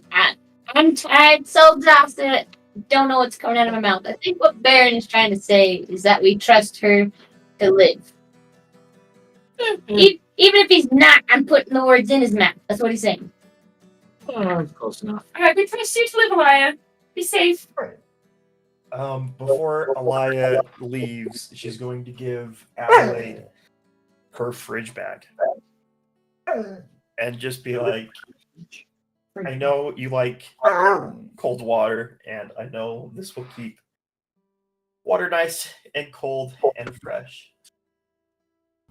Chill beverages. Oh! Alia. And she'll give Adelaide a big hug and take the scroll. See you back at the lighthouse. I will see you guys very soon.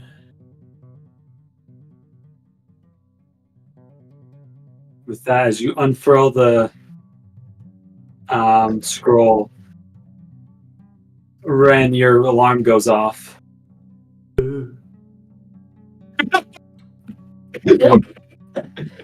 And as you look back, Adelaide, it's like we said, right there. You can see like its form kind of shifts. Its eyes are just a little bit proportioned too large for its face, and looking at it is so uncanny that you can't like me its gaze. You can see like it's like the form of its fingers kind of just pressed up against. It almost tries to like put its hand through and then looks down at your hut, looks back at you as it kind of tries to press harder. You see it kind of bows a little bit. Imagine if it could cast a spell magic. It's pipes. She's praying, and then like as it starts going in, she just stops, and then you just see her. She's just like staring, and like She's the only one that can see all of it. Alia, like, what's the big difference? they go like. I would say this though, the rest of you would notice that. I almost imagine that you like almost lit like the lanterns that were around this little area, kind of like that torchlight. You notice that all the lights around you, like on the sides, are not flickering. They're just stopped in their motion. Oh my gosh.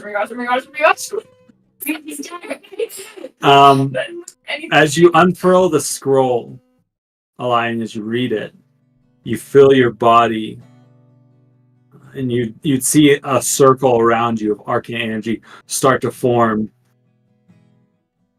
You feel yourself dematerialize, and your essence travels along the astral plane away from this location. Is it still there? As she disappears, the creature, Adelaide, will stop pushing, kind of pull back, kind of look you over, and it turns around and slowly walks away. Moonbeam. Can I moonbeam him? No spells can leave the unless you want to stick your hand out. Wait, if no spells can leave, how did the teleportation? If you stick your hand out, it'll just be gone. Yeah. For the case of what's going on here, it's more like shooting magic. I will say this though. I do remember. Terrifying. I do remember. I will do. I'm pretty sure. Not saying that this is like the end all be all, but I do remember there being an episode of season 2 of Critical Role where they cast teleportation spell inside a. Okay. So I've seen it been done before. So We're gonna do it. yeah, we're gonna say it works. Man, that would have been so much better. Make her go out, step outside the bubble. So You just stick your hand out, it's just gone as you pull it back. That's so I'm just terrifying. trying to understand the depth of how scary he is. As he slows time, so does he slowly eat you? But then outside, Slowly, but outside it looks like it was in a blink of an eye. horrifying. Yeah, that's Disgusting. Sounds like my last relationship. Amen to that. And so why is it gone and it just left? It turned around and walked away. You guys still have like probably 7 hours for the year. It wasn't hungry after all the villagers and the bird. I mean, it did eat a 200-foot bird in the blink of an eye. So That's when I can see it. It has little feathers around it. still cleaning up the blood. I'll get to know. Just a little napkin. Yeah, he's got a little bit of a belly right now.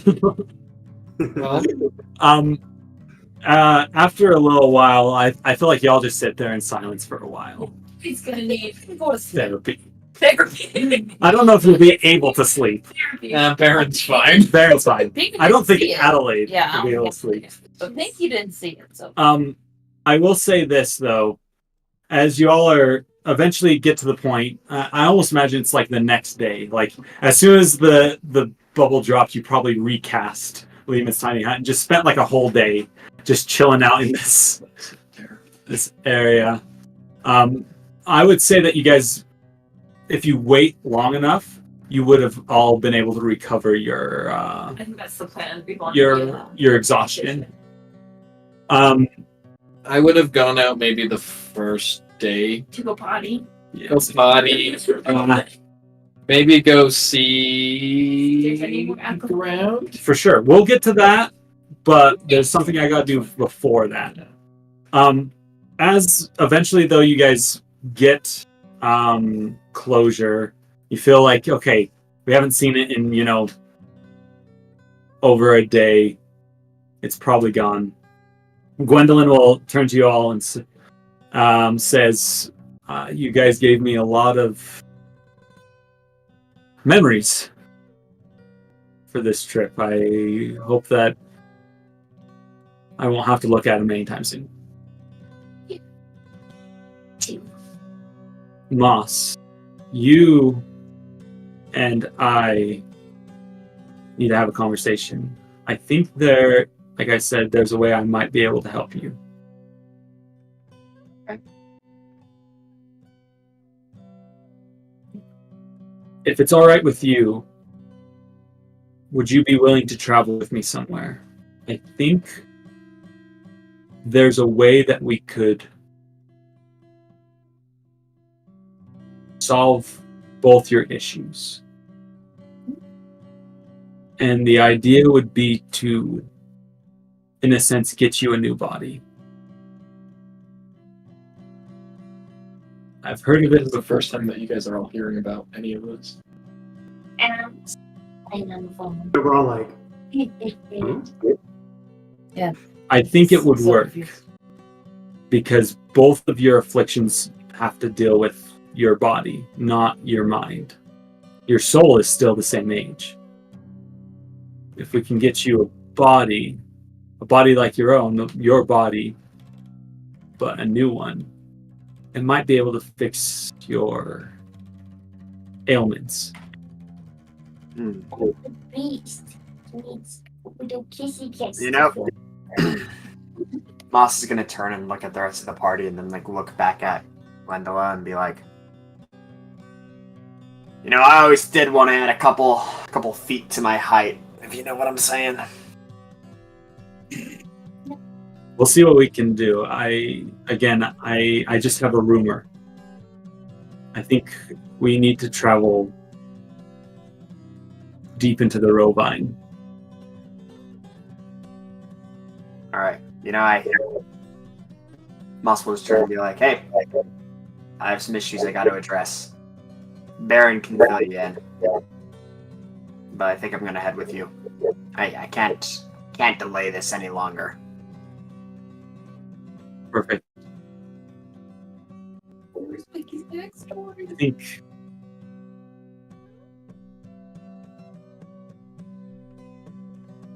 I think it might be better if he comes with me. I'll be honest, I don't think you'll have over a year before you're completely turned. And you lose control.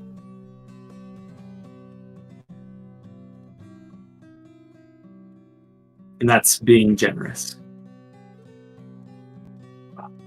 So, We better get on it then. if Providence provides, hopefully by then we'll have a new vessel for your soul. If you're going to the Rovine, if you ever see Cloudy, Indigo, or Muddy Azalea, let them know that you know me. and I hope they'll help you. Where do they, Fairies are fickle. where do they live in the Rovine? One One of those fairy villages. of the little fairy villages. There's not a lot of them. Fairies are usually fairly tight knit. The village is called Scoria Hall. I don't know if I've heard of that one, but we'll ask around. It would be nice to have someone that we can say we know someone from, especially for fairies who are normal inhabitants of that neck of the woods, per se. I would definitely ask Amadi first. And I had been doing some research. The reason why I first came this direction was for Ren, for your family. I was gonna ask. Have you been able to gather any information on your issue? Well, not really. We know it's a curse. Things are pretty bad. We found a way to kind of put the problem on hold for a little bit. But it's by no means solved.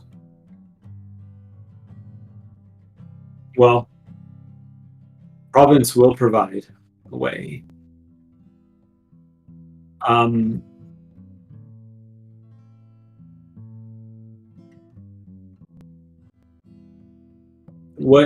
Do you have a plan going forward, or are you just still kind of at square one?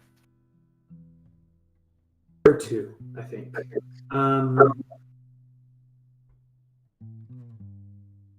I don't think we'll figure out the cure anytime soon. So I'm working on. I'd like to get everyone else's curse on hold quick, so that I can have hopefully an indefinite amount of time to fix it. I mean, the sooner the better. You know. What's your fix? You said that you're able to postpone it. Yeah. Do I trust this lady? I mean, she seems good. It's up to you. It's up to you. You could do an insight check on her if you'd like. I would love to. For sure. I'm feeling insightful. So let's see how we do. 6 plus 3, 9. She seems pretty good. I mean, you guys have been chilling in the same cave for like over 24 hours now, so like True.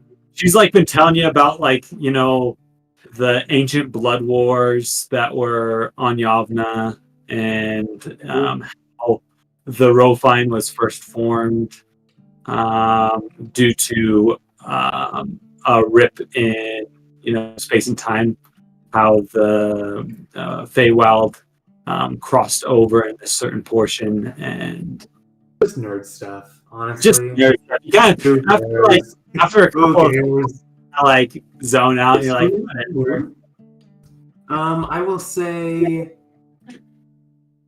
well, it was my mother that was the most afflicted, and currently she is in here, and I'll just tap the flask. As she looks at the flask, she'll go, ooh. I'll say, yeah, we don't talk about it. I'm sorry. She'll, like, genuinely, she'll look at you and say, I'm sorry, that must have not been an easy thing. It wasn't in it. I don't think it'll ever be. I don't know if you've heard of other flasks like this in your travels. I don't know if you have locations.